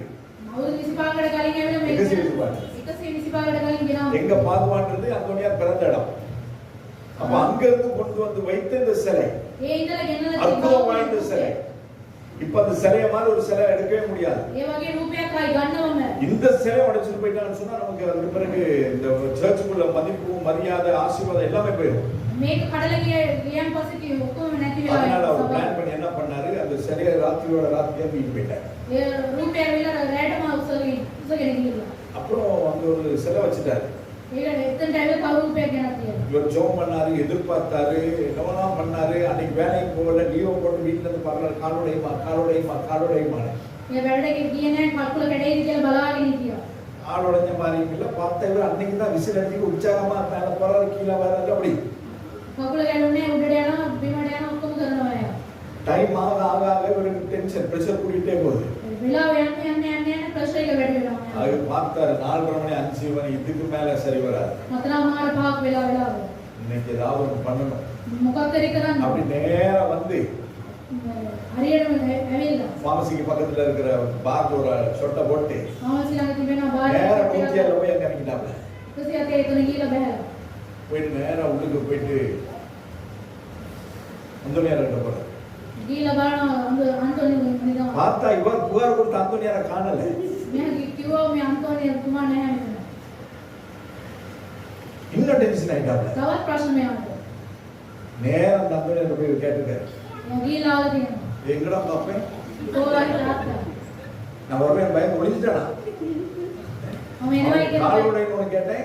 කකුල කැඩෙන්න ඕනේ ஆனா කියලා. உங்க அப்பனே எஸ்கேப் ஆயிட்டாப்ல. තාත්තම මෙතන නැහැ. நாளைக்கு வந்து பாத்துக்கிறேன்னு சொல்லு ඊට ඇවිල්ලා බලා ගන්න කියලා. அப்படின்னு கிளம்பிட்டார். එයා ගිහලා அந்தோனியார் பெரியவரா சின்னவரானே தெரியாம நம்ம ஜனங்க ஆடிட்டு இருக்கு. අන්තෝනි මොකද ලොකුයිද பொடிයිද அதே කියලා. போலதான் நம்ம ஆண்டவர் பெரியவரா சின்னவரான்னு தெரியாம நம்ம வாழ்ந்துட்டு இருக்கோம். අපි දෙවියන් වහන්සේ ලොකුයිද කුඩායිද කියලා බලන්න அப்ப දෙන්නේ. நமக்கு தீங்கு செய்கிறவர்களுக்காக நாங்கள் ஜெபிக்கணும், அவரை ஆசீர்வதிக்கணும், ஒழிய அவங்களுக்காக நம்ம சபிச்சு போகிறது. අපිට විරුද්ධ වෙන කට්ටිය උදෙසා අපි යාඥා කරන්න ඕනේ සාප කරන්න ஆண்டவர் ඕනේ. தன்னை சிலுவையிலே அறைந்தவர்களை பார்த்து கடைசியில் சொல்றார், பிதாவே இவர்கள் செய்கிறது இன்னதென்று அறியாமல் செய்கிறார். යේසුස් වහන්සේ අන්තිමට කිව්වා මේගොල්ලෝ මොනවද කරන්නේ කියලා දන්නේ නැතුව මේගොල්ලන් කරනවා මේගොල්ලන් කමාව. 46வது வசனம் சொல்லுகிறது, 46 කියනවා. உங்களை சிநேகிக்கிறவர்களை நீங்கள் சிநேகிப்பீர்களானால் உங்களுக்கு பலன் என்ன? නුඹලාට ප්‍රේම කරන කට්ටියට නුඹලා ප්‍රේම කරනවා නම් ඒකේ ඇවිල්ලා විපාකේ කුමක්ද? ஆயக்காரரும் அப்படியே செய்கிறார்கள் அல்லவா? සුන්දම් අය කරන කට්ටියත් මේ මොනේ කරන්නේ? உங்கள் சகோதரரை மாத்திரம் வாழ்த்துவீர்களானால் 47வது வசனம். 47 ඕගොල්ලන්ගේ සහෝදරයන්ට පමණක් ඕගොල්ලන් நீங்கள் ආචාර්ය விசேஷித்து කරනවා. செய்கிறது என்ன? ඕගොල්ලන් විශේෂයෙන් කරන්නේ නුඹලා. ஆயக்காரரும் அப்படி செய்கிறார்கள் அல்லவா? ඒ සුන්දම් අය කරන කට්ටියත් මේ මොනේ කරන්නේ? மத்தவங்களும் அப்படிதான் செய்துட்டு இருக்காங்க. අනිත් අයත් ඒව තමයි அப்ப කරන්නේ. அவர்களுக்கும் எனக்கும் ஒரு வித்தியாசம் இருக்க வேண்டுமானால், ඒගොල්ලන්ටත් අපිටත් වෙනසක් ඕනේ නම් மற்றவர்களுக்கும் ரட்சிக்கப்பட்ட நமக்கும் வித்தியாசம் இருக்க வேண்டுமானால், අනිත් අයටත් ගැලවීම ලැබුව අපිටත් වෙනසක් இயேசு තියෙනවා கிறிஸ்துவின் නම් சுபாவம் நம்மிடத்தில் இருக்க வேண்டும். යේසුස් වහන්සේගේ ස්වභාවය අප තුළ තිබෙනවා. அதனால தான் மத்தேயு 5வது அதிகாரம் 20வது வசனத்தை நாங்கள் வாசிக்கிறோம். ඒ හින්දා තමයි අප මතේ 5:20 බලනවා. வேதபாரகர் பரிசேயர் என்பவருடைய நீதியிலும் உங்கள் நீதி அதிகமாயிராவிட்டால் பரலோக ராஜ்யத்தில் பிரவேசிக்க மாட்டீர்கள் என்று உங்களுக்கு சொல்லுகிறேன். ධර්මශාල ලියන කට්ටියට එපීසි වරුන්ටත් වෙනස් වෙනවායි කියලා මේ ස්ථානයේදී කියනවා. அதாவது யார் இந்த வேதபாரகர் பரிசேயர்கள் என்றால், ධර්මශාලම ලියන කට්ටියයි පරිසි වරුන් කියන්නේ කවුද? பழைய ஏற்பாட்டு யூத மத வேத சத்தியங்களை வாசித்து படித்து எழுதினவர்கள் தான் இந்த பரிசேயர்கள் ஆயக்காரர்கள். මේ පරණ දේවල් ඇවිල්ලා ඒගොල්ලෝ ඔක්කොම හොයලා බලලා ලියපු කට්ටිය තමයි මේ පරිශවරුන්සයි. இந்த வேதத்தில் இருக்கிற ஒரு வசனமாகிலும் தப்பி போக கூடாது என்று சொல்லி அதன் படி வாழ்கிறவர்கள். මේ වචනේ ඇවිල්ලා කිසිම දෙයක් ඇවිල්ලා නැති වෙලා යන්න ඕනේ කියලා මේ ආකාරයට ජීවත් වෙන්න ඕනේ කියලා ලියපු. இவர்களை குறித்து நீங்கள் அதிகமாக நீங்கள் வாசித்து அறிந்து கொள்ள வேண்டுமானால், මේගොල්ලන් ගැන හරියට දැනගන්න ඕනේ නම් மத்தேயு 23வது அதிகாரம் මතේ 23 වන පරිච්ඡේදය 1 தொடங்கி 39வது வசனம் வரை, அதாவது முழு அதிகாரத்தையும் வாசித்து பாருங்கள். அப்பொழுது அவர்கள் யார் என்று உங்களுக்கு புரியும். මුළු පරිච්ඡේදෙම කියලා බලන්න. ඒකවල තමයි ඒගොල්ලෝ කවුද කියලා ඔයගලන්ට அப்ப තේරෙනවා. ஆண்டவர் நம்மிடத்திலே இருந்து எதிர்பார்க்கிறது என்ன? දෙවියන් වහන්සේ අපෙන් බලාපොරොත්තු වෙන්නේ කුමක්ද? நாம் மற்றவர்களை விசாரிக்க வேண்டும். අපි අන් අය ඇවිල්ලා හොයලා බලන්න. நாங்கள் மற்றவர்களுக்கு நாங்கள் நம்மிடத்தில் இருக்கிறதை கொடுக்க வேண்டும். අපෙන් තියෙන දේවල් ඇවිල්ලා අන් අයට දෙන්න ඕනේ. மற்றவர்களுக்கு நாங்கள் அன்பு பாராட்ட வேண்டும். අනිත් අයට අපි ප්‍රේම කරන්න ඕනේ. நாம் ஆண்டவருக்கு உண்மையா இருக்க வேண்டும். අපේ දෙවියන් වහන්සේට අපි සැබෑව සිටින්න ඕනේ. இதைதான் கர்த்தர் தன்னுடைய சபையிலிருந்து தன்னுடைய செம்மறி ஆடுகளாகிய வலது பரத்திலே இருக்கிற நீதிமன்றத்திலிருந்து கர்த்தர் எதிர்பார்க்கிறார். දෙවියන් වහන්සේගේ දකුණු පැත්තේ ඉන්නා වූ බැටළුවන් දැස බලලා තමන්ගේ ධර්මිෂ්ඨවරුන්ව බලන දෙවියන් වහන්සේ කියනවා. அதனால தான் கர்த்தர் நம்மை நீதிமானாய் மாற்றியிருக்கிறார். ඒ හින්දා තමයි දෙවියන් වහන්සේ අපිව ඇවිල්ලා ධර්මිෂ්ඨෙක් ඇඩියට වෙනස් කරලා තිබෙන්නේ. நீதிமானாய் மாற்றப்பட்ட நானும் நீங்களும் அநீதிகளை செய்வோமானால், ධර්මිෂ්ඨකමෙන් ඉන්නා වූ ඔබසා මම ඇවිල්ලා අධර්මිෂ්ඨ කරනවා නම් இந்த பக்கத்துல இருந்து நம்மளை இந்த பக்கத்துக்கு ஷிஃப்ட் பண்றதுக்கு ரொம்ப நேரம் ஆகாது. මේ පැත්තෙන් ඉඳලා මේ පැත්තට එලවලා දාන එක ලොකු වෙලාවක් යන්නේ නැහැ. புரியுதா உங்களுக்கு? තේරෙනවද ඔයගොල්ලන්ට? எனவே நாங்கள் நிற்கிற இடத்தை நாங்கள் சரியாய் நாங்கள் நிதானித்து அறிந்து பார்த்துக் கொள்ள வேண்டும். අපි ඉන්නා වූ ස්ථානයේ අපි හරියට සෝදිසි කරලා බලලා ඒ ස්ථානයේම සිටින්න ඕන. அதனாலதான் பவுல் சொல்லுகிறார், ඒ තමයි පවුල් කියන්නේ. நிற்கிறேன் என்று சொல்லுகிற நான் விழாதபடி பார்த்துக் கொள்ள வேண்டும். මම සිටිනවා කියන එක්කෙනා ඇවිල්ලා වැටෙන්නේ නැතුව වග බලා ගන්න. கர்த்தர் என்னை ரட்சித்து என்னை அழைத்த அந்த நாளிலே எனக்கு கொடுத்த அந்த தரிசனம், அந்த ஓட்டத்தை நோக்கி நாங்கள் பொறுமையோடு ஓட வேண்டும். ඒ මහසමායට ගැලවීම දීලා ඒ දුන්නා වූ ඒ කාර්යය ඇවිල්ලා හරි ආකාරයට වැටෙන්නේ නැතුව අපි දුවන්න நம்முடைய ඕනේ. வாழ்க்கையிலும் கர்த்தர் நமக்கு ஒரு இலக்கை கொடுத்திருக்கிறார். අපි දෙවියන් වහන්සේ ඇවිල්ලා අපිට අරමුණක් දීලා තිබෙනවා. என்ன இலக்கு? මොකද ඒ ඉලක්කය? என்ன இலக்கு? මොනවද ඒ ඉලක්කය? என் பிள்ளைய படிக்க வச்சு டாக்டரா, මගේ දරුවාට ඉගෙනීම හොඳට දීලා ඇවිල්ලා ડોක්ටර් කෙනෙක් කරන්න. என் பிள்ளைய படிக்க வச்சு இன்ஜினியர் ஆகும், මගේ දරුවාට ඇවිල්ලා ඉගෙනීම දීලා ඉංජිනේරු කරන්න ඕනේ. என் பிள்ளைய படிக்க வச்சு உலகத்து அதாவது ஒரு பெரிய ஒரு ஸ்தானத்தில் இருக்கிறதை நான் பார்க்கிறேன். මගේ දරුවා ඇවිල්ලා ඉගෙනීම දීලා ලොකු උසස් ස්ථානයක තබන්න ඕනේ. என் குடும்பத்திலே யாருமே இல்லாத ஒரு ஸ்தானத்திலே என் பிள்ளையை நான் வைத்து பார்க்கிறேன். මම පවුලේදී කවුරුත් නැති වුණු ස්ථානයේදී ඒ දරුවා උසස් ස්ථානයක තබන්න ඕනේ. எத்தனை பேர் இப்படி விரும்புறீங்க? කී දෙනෙක් බලාපොරොත්තු වෙනවද? தப்பு கிடையாது. ඒක වැරද්දක් නෙවෙයි. அதனால தான் கேட்கிறேன். ඒක තමයි අහන්නේ. எத்தனை பேர் விரும்புறீங்க? කී දෙනෙක් බලාපොරොත්තු වෙනවද? என்னைக்காவது உங்களோட பிள்ளைகளை කවදාද ඔයගොල්ලන් දරුවා ஊழியக்காரனை வச்சு பார்க்கணும் விரும்பி இருப்பீங்க? සේවාව කරන කෙනෙක් ඇවිත් තියන්න ඕනේ කියලා බලාපොරොත්තු වෙනවද? அவன் என்ன படிச்சாலும் பிரச்சனை கிடையாது, படிக்கட்டும். එයා මොනවා ඉගෙන ගත්තත් කමන්නේ. ஆனா கடைசி அவனுடைய இலக்கு என்னன்னா அவன் ஊழியக்காரனா இருக்கும். අන්තිමට යාගේ ඇවිල්ලා ඉලක්කය ඇවිල්ලා දෙවියන් සේවාව කරන්න. සේවාව කරන්න දෙවියන්. அதை காட்டிலும் மேன்மையான வேலை இந்த பூமியில் எதுவுமே கிடையாது. ඒකට වඩා උසස් සේවාවක් කියලා මේ ලෝකේ කොහෙවත් නැහැ. இனிமேல் டாக்டர்ஸுக்கு வேலை கிடையாது. ડોක්ටර්ස්ලාට වැඩ නැහැ. ஏஐ ஆபரேஷன் பண்ணுது. ඒ අය ඇවිල්ලා ඔපරේෂන් එක කරනවා. நீ டாக்டர்ஸுக்கு வேலை இருந்தா ડોක්ටර්ස්ලාට වැඩ තිබෙනවද?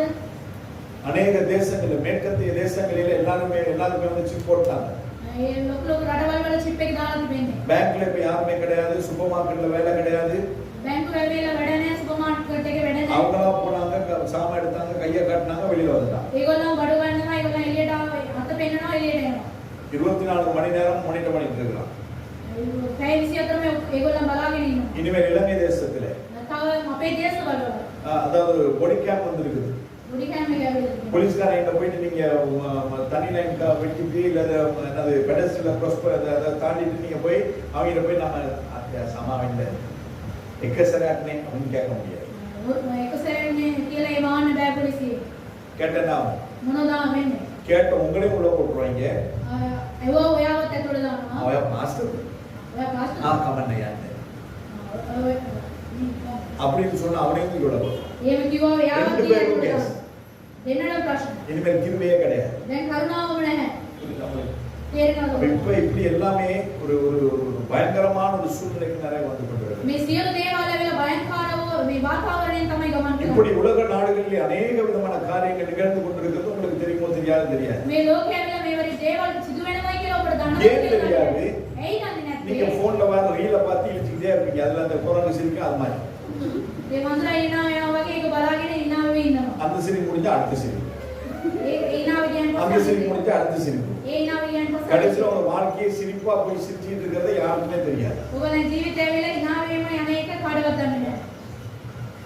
நீ யார மெசேஜ் கேட்க வேண்டிய அவசியம் கிடையாது. කාගේ මැසේජ් එකවත් තානවා. ஏன் மெசேஜ் கூட கேட்கற. පාස්ට් එකේ මැසේජ් එකවත් තානවා. ஆண்டவர் பேசின மெசேஜ் இங்க இருக்கு. දෙවියන් වහන්සේ කතා කරපු මැසේජ් இந்த එක ஒரே මේක. மெசேஜ் தான் 2000 வருஷமா எல்லாரும் பேசிட்டு இருக்காங்க. මේ එක මැසේජ් එක තමයි අවුරුදු 2000කට இத කලින් வாசிச்சு කතා எப்படி කරන්නේ. வாழ்ந்தாலே போதும். මේක කියවලා මේගොල්ලෝ වෙනස් වුණොත් நீங்க ඒක நீதிமான்களாய் இருப்பீர்கள். ඔයගොල්ලන් ධර්මශ පැත්තේදී ඔයගොල්ලෝ ඉන්නවා. மத்தேயு 24:13 நாங்கள் வாசிக்கிறோம். මතේ 24 13 අපි බලනවා. முடிவு பரியந்தம் நிலை நிற்கவனே ரட்சிக்கப்படுவான். අන්තිම දක්වා ස්ථීරව සිටින එක්කෙනා තමයි ගැලවෙන්නේ. ஆண்டோடைய வருகை எப்படின்னு தெரியாது. දෙවියන් වහන්සේගේම කවුද කියලා දන්නේ නැහැ. உலகத்தின் முடிவு எப்படின்னு நமக்கு தெரியாது. දෙවියන් වහන්සේගේම அது කියලා வரைக்கும் දන්නේ நாம் නැහැ. உயிரோடு கூட இருந்தால் நாங்கள் நிலை நிற்க வேண்டும். ඒ වෙනතුරු අපි ජීවත් වුණ අතර ඉන්නවා නම් අපි කෙලින් සිට ගන්න ඕනේ. முடிவு பரியந்தம் நிலை நிற்பவனே ரட்சிக்கப்படுவான். අන්තිම වෙනකන් ඉන්න මනුෂ්‍යයා තමයි ගලවන්නේ. மத்தேயு 10:22 நாங்கள் வாசிக்கிறோம். මතේ 10:22 අපි බලනවා. என் நாமத்தின் நிமித்தம் நீங்கள் எல்லாராலும் பகைக்கப்படுவீர்கள். මගේ නාමය කරන ඔයගොල්ලෝ සියලු දේවල් ඇවිල්ලා විරුද්ධව ඔයගොල්ලන්ට முடிவு එනවා. பரியந்தம் நிலை நிற்பவனே ரட்சிக்கப்படுவான். අන්තිම වෙනකන් ඉන්න මනුෂ්‍යයා තමයි ඔයගොල්ලෝ ගැලවෙන්න යන්නේ. கிறிஸ்துவின் நிமித்தமாய் நீங்கள் பகைக்கப்படுறீங்களா? ක්‍රිස්තුස් වහන්සේ උදෙසා ඔයගොල්ලන් විරුද්ධව ඔයගොල්ලන්ට විරුද්ධ වෙනවද?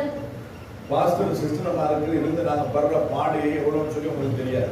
පාස්ටර් සිස්ටර් වගේ වෙලා වෙන්න උදු කාඩවත් දන්නේ නැහැ. நாங்கள் எல்லாரும் பகைக்கப்படுவோம். හැමෝම අපිට විරුද්ධ වෙනවා. நல்லது சொன்னாலும் பகை, கெட்டது சொன்னாலும் பகை. கெட்டது சொல்றது கிடையாது, எல்லா நேரத்திலும் பகை. හොඳ කියනකොට ඔක්කොම වැරදි තමයි විරුද්ධව තමයි අපිට ஏன் විරුද්ධ சொன்னா වෙන්නේ. நம்ம ஒரு காரியத்தை நீங்கள் பார்க்கிறது நம்ம பார்க்கிறது கிடையாது. ඔයගොල්ලෝ බලන ආකාරයට අපි බලන්නේ නැහැ.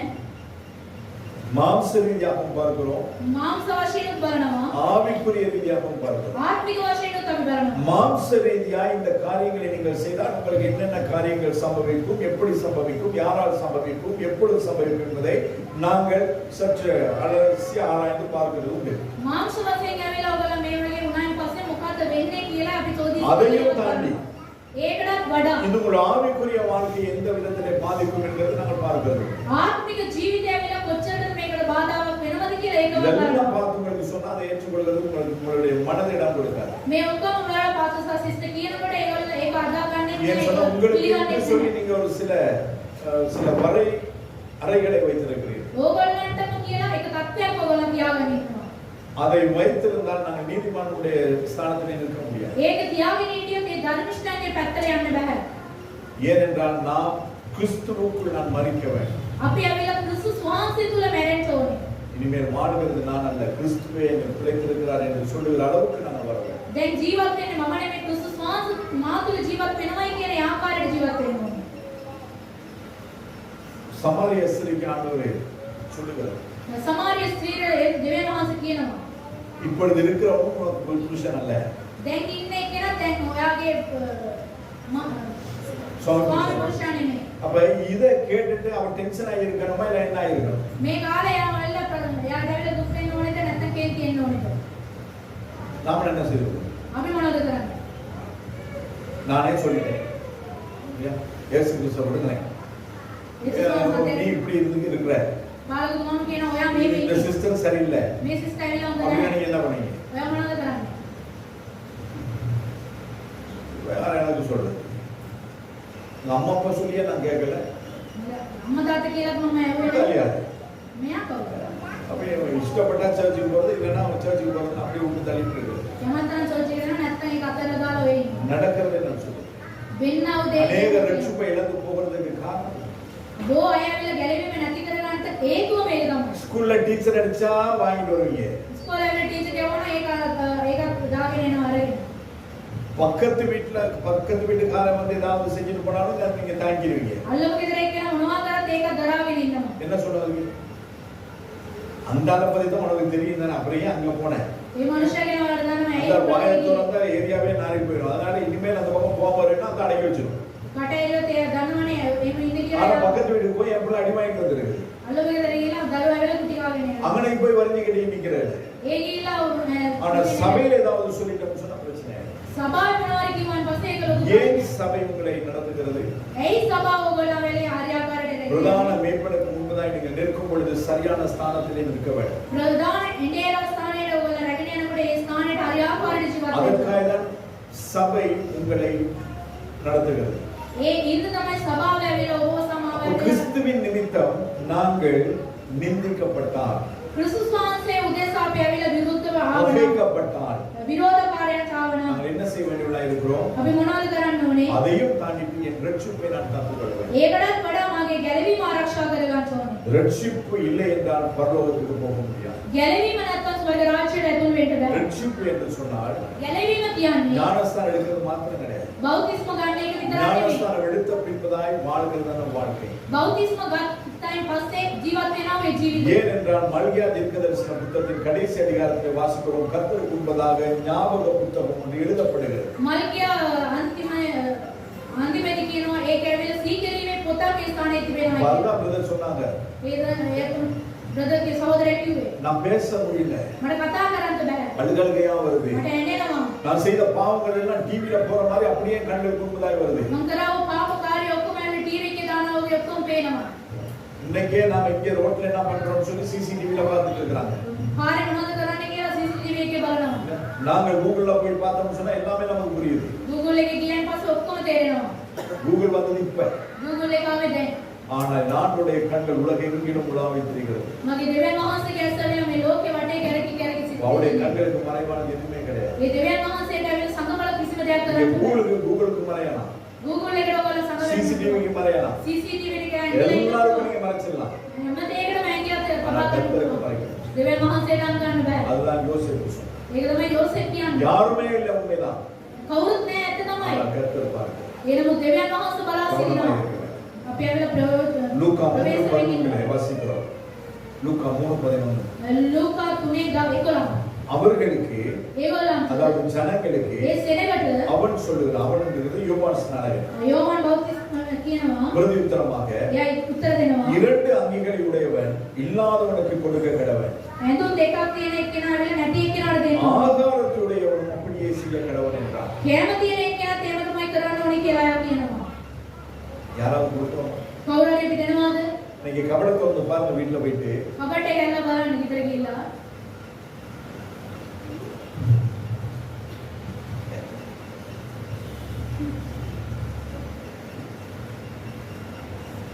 எங்க அம்மா கொடுத்தது, අම්මා දීපේ. எங்க அம்மாவுக்கு அம்மா கொடுத்தது. අම්මට අම්මා දීපේ. என்னைக்காவது விரிச்சாவது பார்த்துருக்கியா? ඒක දිගැල්ලා හරි බලලා තිබෙනවා. மடிச்சு வச்ச இடத்துல அப்படியே மஞ்சள் ஆகி அன்னைக்கு பிரிச்சு பார்க்க போயிட்டு சில நேரம் இத்து பொட்டுனாலும் போட்டோம். ඒක ඇවිල්ලා දිරලත් තියෙන සමහර. அதையும் உள்ள வச்சு கப்பல் போட போடுறீங்க. ඒකටත් ඇතුළත තියලා කොටු බෝල. ஏன் பூச்சி கடிச்சிடக்கூடாது? අනු මොකක් හරි කයි කියලා. ஆண்டுடைய வசனம் சொல்லுது, அங்கதான் பூச்சி அரிக்கும் அப்படின்னு. ඒ තමයි පණුව වැය වෙන්නේ කියලා තියෙනවා වචනේ. 2 இருக்கவனா பூச்சி. දෙකක් තියෙනවා නම් එකක් දෙන්න. உங்களுக்கு போக முடியாத பூச்சி என் தங்கச்சி போடுவா. දාන බැරිද මගේ නම්. தங்கச்சி போட மாட்டா. නංගි දාන්නේ නැහැ. இது அக்கா போட்டதா வேணாம் அப்படின்னு. මොකද අපි අපෝ එපයි කියලා. நீங்க அண்ணன் போட்டதா வேணாம் அப்படின்னு. ඊයේදී ஆனா දාපේ. என் வீட்டுல அப்படி சொல்லவே முடியாது. ඊයේ දාන්න ටෙන් කියනවා. පාස්ට් එක දාන්න. ஏன்னா என் ட்ரௌசர்லாம் என் பிள்ளை கவலையில் இருக்குது. පාස්ට් එකේ කයිසම් ඔක්කොම තියෙන්නේ දරුවාගේ විතරයි. என் ஜட்டி மட்டும்தான் இப்போதைக்கு என்கிட்ட இருக்கு. நம்ம என்னால அனுப்பிக்கிறாங்க தெரியல. அதுக்கு பிறகு ஒரு நாளைக்கு நான் சாரத்தோட வந்து நின்னா பார்க்கறதுக்கு ஆச்சரியப்படாது. இப்பயே நான் சொல்லிடுறேன். அதாவது இருந்தா கொடுங்க, තියෙනවා නම් දෙන්න. வச்சிருங்க. ඒක තියාගන්න. கொடுக்கும் பொழுது கர்த்தர் புதியது இருக்குது. දෙනකොට දෙවියන් වහන්සේ අලුත් දෙයක් இல்லாம දෙනවා. எத்தனையோ பேர் இருக்கிறாங்க. නැති අය ගොඩක් ඉන්නවා. செப்டம்பர் மாசத்துல நான் கொட்டப்படைக்கு போன பொழுது நீங்க நிறைய பேர் நிறைய உடைகளை கொண்டு வந்து கொடுத்தீர்கள். සැප්තැම්බර් මාසයේ ගිය වෙලාවට හැමෝම දැනුම් இன்னும் දීලා. கொஞ்சம் நேரம் சாந்த உடுப்புறத பெட்டிக்குள்ள சித்த மொழியை போட்டு மூடி இருப்பாங்க. ඇඳුම් තියෙන පෙට්ටිය ඇවිල්ලා සිස්ටර් ගෝඩියන් சித்த කිව්වා பொம்மையை போனாங்க. இது நான் கொடுத்து பாருங்க அப்படின்னு. එයා ගියා මම කියලා கொஞ்ச ඉන්නේ. நேரம் பார்த்தா சித்த பொம்மையை காணல. ටික பார்த்தா වෙලාවක அவ்வளவு பேர் வந்து அவங்க மேல இருக்காங்க. හැමෝම அந்த அளவுக்கு தேவைகளோடு கூட ஜனங்கள். ගොඩක් ඇවිල්ලා අවශ්‍යතාවය මතේ කිව්වා. வருகிற டிசம்பர் மாதம் நாங்கள் போக போகிறோம். ඉන්න අවුරුදු දෙසැම්බර් මාසෙත් යනවා. உங்களிடத்தில் இருக்குமானால் கொண்டு வந்து கொடுக்க கர்த்தர் உங்களை ஆசீர்வதிப்பார். ඔයාලට තියෙනවනේ ඒවා ගෙනත් දෙන්න දෙවෙනවා ආශිර්වාද. இல்லாதவர்கள் அநேகம் නැති අය ගොඩක් ඉන්නවා. பசியோடு கூட இருக்கிறோம், බඩගින්නෙන් ඉන්නවා. தாகத்தோடு கூட இருக்கிறோம். පිපාසයෙන් ඉන්නවා. அந்த பகுதியில் மைசுக்கு அடிமையாக இருக்கிறவர்கள் அநேகம். ඒ පැත්තේ අයිස් මත්ද්‍රව්‍යයට වහල් වෙලා ඉන්නවා. இந்த மாதத்திலே நாங்கள் ஐஸ், அதாவது போதைப் பொருட்களுக்கு அடிமையாகி அதற்கு தங்கள் வாழ்க்கையை என்னது சோரமாக்கினதான பிள்ளைகளுடைய பெற்றோரை அழைத்து நாங்கள் நடத்துகிற ஒரு கூட்டம் வச்சோம். මත්ද්‍රව්‍ය වලට ඇබේ වෙනවා. ඒ අම්මා තාත්තා එක්ක කරලා රැසීමක් කරනවා. அவங்களுக்கு சாப்பாடு கொடுத்து அவங்களுக்கு சில காரியங்களை போதனை செய்வோம். කැම දීලා ඒගොල්ලන්ට ඇවිල්ලා දේවාල වල කියලා அது தொடர்ந்து 2 மாதங்களுக்கு ஒருக்கா இந்த இடத்துல நடக்கும். මාස දෙකකට පස්සේ ඇවිල්ලා ඒක අනිවාර්යයෙන් ස්ථානයේ இது සිද්ධ எல்லாம் நாங்கள் செய்யும் பொழுது මේ කාර්යය අපි කරන විට அதை தேவன் பார்க்கிறார். මේක දෙවියන් වහන්සේ ஏன்னா බලාගෙන தேவன் அதை தான் கேட்கிறார். මේක දෙවියන් වහන්සේ ඒකම ஆண்டவர் බලාගෙන நம்மளத்துல போயிட்டு நீ எத்தனை பிரசங்கம் பண்ண நான் கேட்க போறது. දේශනාව මෙච්චර කරාද කියලා ආන්නේ නැහැ. நான் சொன்னதை சொன்னியான்னு தான் கேட்க போறேன். මම කියපු දේවල් කිව්වද කියලා நீ අහනවා. ஆசீர்வாதமா இருப்பாய். ඔබ ආශිර්වාදයෙන් ඉන්නවා. அது சொல்ல வேண்டிய அவசியமே கிடையாது. ඒව කතා කරන්න ඕනේ නැහැ. ஏனென்றால் எல்லா ஆசீர்வாதங்களும் என்னுடைய. සෑම ආශිර්වාදයක්ම අපේ. ஏனென்றால் நானும் நீங்களும் ஆராதிக்கிற தேவன், அவர் வானம் என்னுடைய சிங்காசனம், பூமி என்னுடைய பாதப்படிகள் என்று சொன்ன பெரிய தேவன். ඔබ සමග නමස්කාර කරන්නේ දෙවියන් වහන්සේ ඇවිල්ලා මාත් ලොකු විශාල දෙවියන් වහන්සේ. வெள்ளியும் என்னுடையது, பொன்னும் என்னுடையது என்று சொன்ன மகா பெரிய தேவன். රන්සා රීති මගේ කියලා කිව්වා මහත් වූ දෙවියන් වහන්සේ අපේ දෙවියන් எனவே වහන්සේ. இந்த வேதத்தில் சொல்லப்பட்ட அத்தனை ஆசீர்வாதங்கள், இந்த பூமியிலே வாழ தேவையான அத்தனை ஆசீர்வாதங்களை கர்த்தர் நமக்கு கொடுத்திருக்கிறார். මේ බයිබලයේ තිබෙන සෑම ආශිර්වාදයන් පොළවේ තිබෙන සෑම ආශිර්වාද උන්වහන්සේ අපිට தேவ දීලා තියෙනවා. சமூகத்தில் உட்கார்ந்து கேளுங்க. දෙවියන් වහන්සේගේ පාමුල වාඩි ஆண்டவரே, වෙනවා. நான் ஆசீர்வாதமா இல்லாததற்கு காரணம் අපි මම ආශිර්වාදයෙන් නැති වෙච්ච එකට හේතුව කුමක්ද? லட்சங்கள் வருது, ஒரு சதம் கூட நீங்குது கிடையாது. ලක්ෂ ගාණක් යනවා ඇවිල්ලා සතයක්වත් ඉතුරු නැහැ. நேற்றைய தினத்தில் ஊழியத்துக்கு பணமே கிடையாது. ඊයේ දවසේදී සේවාවට මුදල් නැහැ. ஆனால் ஊழியம் குறைவில்லாம நடந்தது. ඒ සේවාව වෙල කිසිම අඩුවක් නැතුව ඒක වුණා. இத்தனை காலம் நாங்க சிக்கனும் வந்து மீனும் தான் கொடுத்துருக்கோம். චිකන් සහ මීට சில நேரங்களில் சோயா மீன் கொடுத்துருக்கோம். සෝයා මීට දීලා තියෙනවා. ஆனா நேற்று நண்டு கொடுத்தோம். ඊ ඇවිල්ලා කකුලෝ දුන්නා. ஹalleluya. හalleluya. சத்ததேங்க. நம்ம பொறாமையா பார்க்கணும். இது கர்த்தருடைய ஊழியம். මේක දෙවියන් වහන්සේගේ සේවාව. அப்ப எதை செய்தாலும் මොනවද කරත් கர்த்தருக்கு என்று மனப்பூர்வமாய் செய்யும். දෙවියන් වහන්සේ උදෙසා ඇවිල්ලා ඒක සතුටින් කරන්නේ. அப்படி செய்யும்போது கர்த்தர் நம்மை ஆசீர்வதிப்பார். එහෙම කරන විට දෙවියන් වහන්සේ අපිට ආශිර්වාද இதை කරනවා. சொல்லி நான் முடிக்கிறேன். මේක කියලා ඉවර කරනවා. லூக்கா 6:31 ලූකා 6:31 மத்தேயு 7:12 මතේ 7:12 இந்த ரெண்டு பகுதியிலும் இந்த வசனத்தை நாம வாசிக்க முடியும். මේක ඇවිල්ලා අපි දෙකෙන්ම කියවන්න පුළුවන්. அந்த மத்தேயுல இருக்கிறது நான் உங்களுக்கு வாசிக்கிறேன். මතේ පොතේ තියෙන එක මම කියවන්නම්. ஆதலால் එහෙනම් மனுஷர் உங்களுக்கு எவைகளை செய்ய விரும்புகிறீர்களோ මනුෂ්‍යයන් ඔයාලට මොනවද කරන්න කියලා ඔයගොල්ලෝ හිතනවාද? அவைகளை நீங்கள் அவர்களுக்கு செய்யுங்க. ඒක නුඹලා අනිත් අයට කරන්න. இதுவே මේක நியாயப்பிரமாணமும் ධර්මශකම සහ தீர்க்க தரிசனங்களுமா. අනාගත වාක්‍යය. மத்தேயு 7:12 මතේ 7:12 மனுஷர் உங்களுக்கு எதை செய்ய வேண்டும் என்று விரும்புகிறீர்களோ මනුෂ්‍යයන් ඔයාලට මොනවද කරන්න ඕනේ කියලා නුඹලා හිතනවාද? அவைகளை நீங்களும் அவர்களுக்கு செய்யுங்க. ඒකම නුඹලා අනිත් අයට කරන්න. இதுவே මේක நியாயப்பிரமாணம். ව්‍යවස්ථාව. இதுதான் நியாயப்பிரமாணம். මේක තමයි ව්‍යවස්ථාව. அதுதான் தீர்க்க தரிசனங்கள். මේක තමයි අනාගත වාක්‍යය. உங்களுக்கு புதுசா ஒரு ஆள் வந்து தலையில தபலா தட்டி தீர்க்க தரிசனம் சொல்ல வேண்டிய அவசியம் கிடையாது. අලුතෙන් එකෙක් ඇවිල්ලා ඔයගොල්ලන්ගේ ඔළුවට තට්ටු කරලා කියන එක ඕනේ உங்களுக்கு නැහැ. இப்படி ஃபூ பெற்றுக்கொள்ளும் சொல்ல தேவையில்லை. ඉස්සරහට අවත්තලා ඇවිල්ලා ඌ කියලා நான் කියන්න அக்கினி ඕනේ. இறங்குது அக்கினி இறங்குது. මේ ගින්න එනවා ගින්න அக்கினியை එනවා. பெற்று அக்கினியை வாங்கி நாங்க போய் என்ன பண்ண ගින්න අරගෙන අපි මොනවද කරන්න යන්නේ? சொல்லுங்க, ஒரு சாப்பாடு சமைச்சு சாப்பிட முடியுமா அக்கினியில? ගින්න ඒ ගින්න එකේ කැම කියලා කන්න පුළුවන්ද? ஏன் நமக்கு அக்கினி தேவை? ඇයි අපිට ගින්න ඕනේ? அக்கினியில் நடந்து வந்தோம், ஒரு சேதம் ஒன்றும் இல்லை அப்பா. அது ඒක තමයි අපිට ඕනේ. எலியா එලියා அக்கினியிலே ஏறிப்பான். ඒ ගින්නෙන් ඇවිල්ලා එයා ගියා. அவன் அக்கினியிலே ஏறி போக வேண்டுமானால் ඒ ගින්නෙන් ඇවිල්ලා එයා උඩට යන්න ඕනේ නම් எலியா எப்படி இருக்கும்? එලියා කොහොමද ඉන්න ඕනේ? எப்படி இருக்கும்? சொல்லுங்க, கடைசி கேள்வி இன்னைக்கு. අන්තිම ප්‍රශ්න. அக்கினியில் எலியா ஏறி போக வேண்டுமானால் ඒ ගින්නෙන් ඇවිල්ලා එලියා පසු කරගෙන යන්න. எலியா எப்படி இருக்க வேண்டும்? එලියා කොහොමද ඉන්න ඕනේ?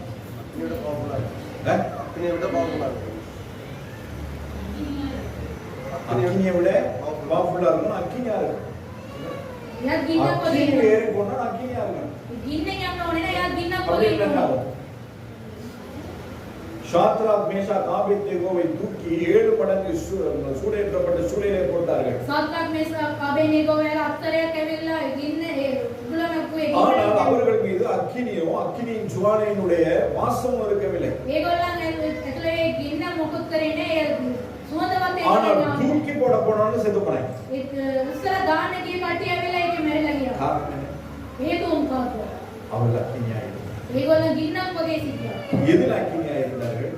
කොහොමද ගින්නක් වගේ என்னை සිටියේ? கொன்று போட்டாலும் මාව මරලා දැම්මා. கர்த்தர் தான் தெய்வம். දෙවියන් වහන්සේ තමයි මාගේ දෙවියන් වහන්සේ. වෙන කවුරුත් නැහැ.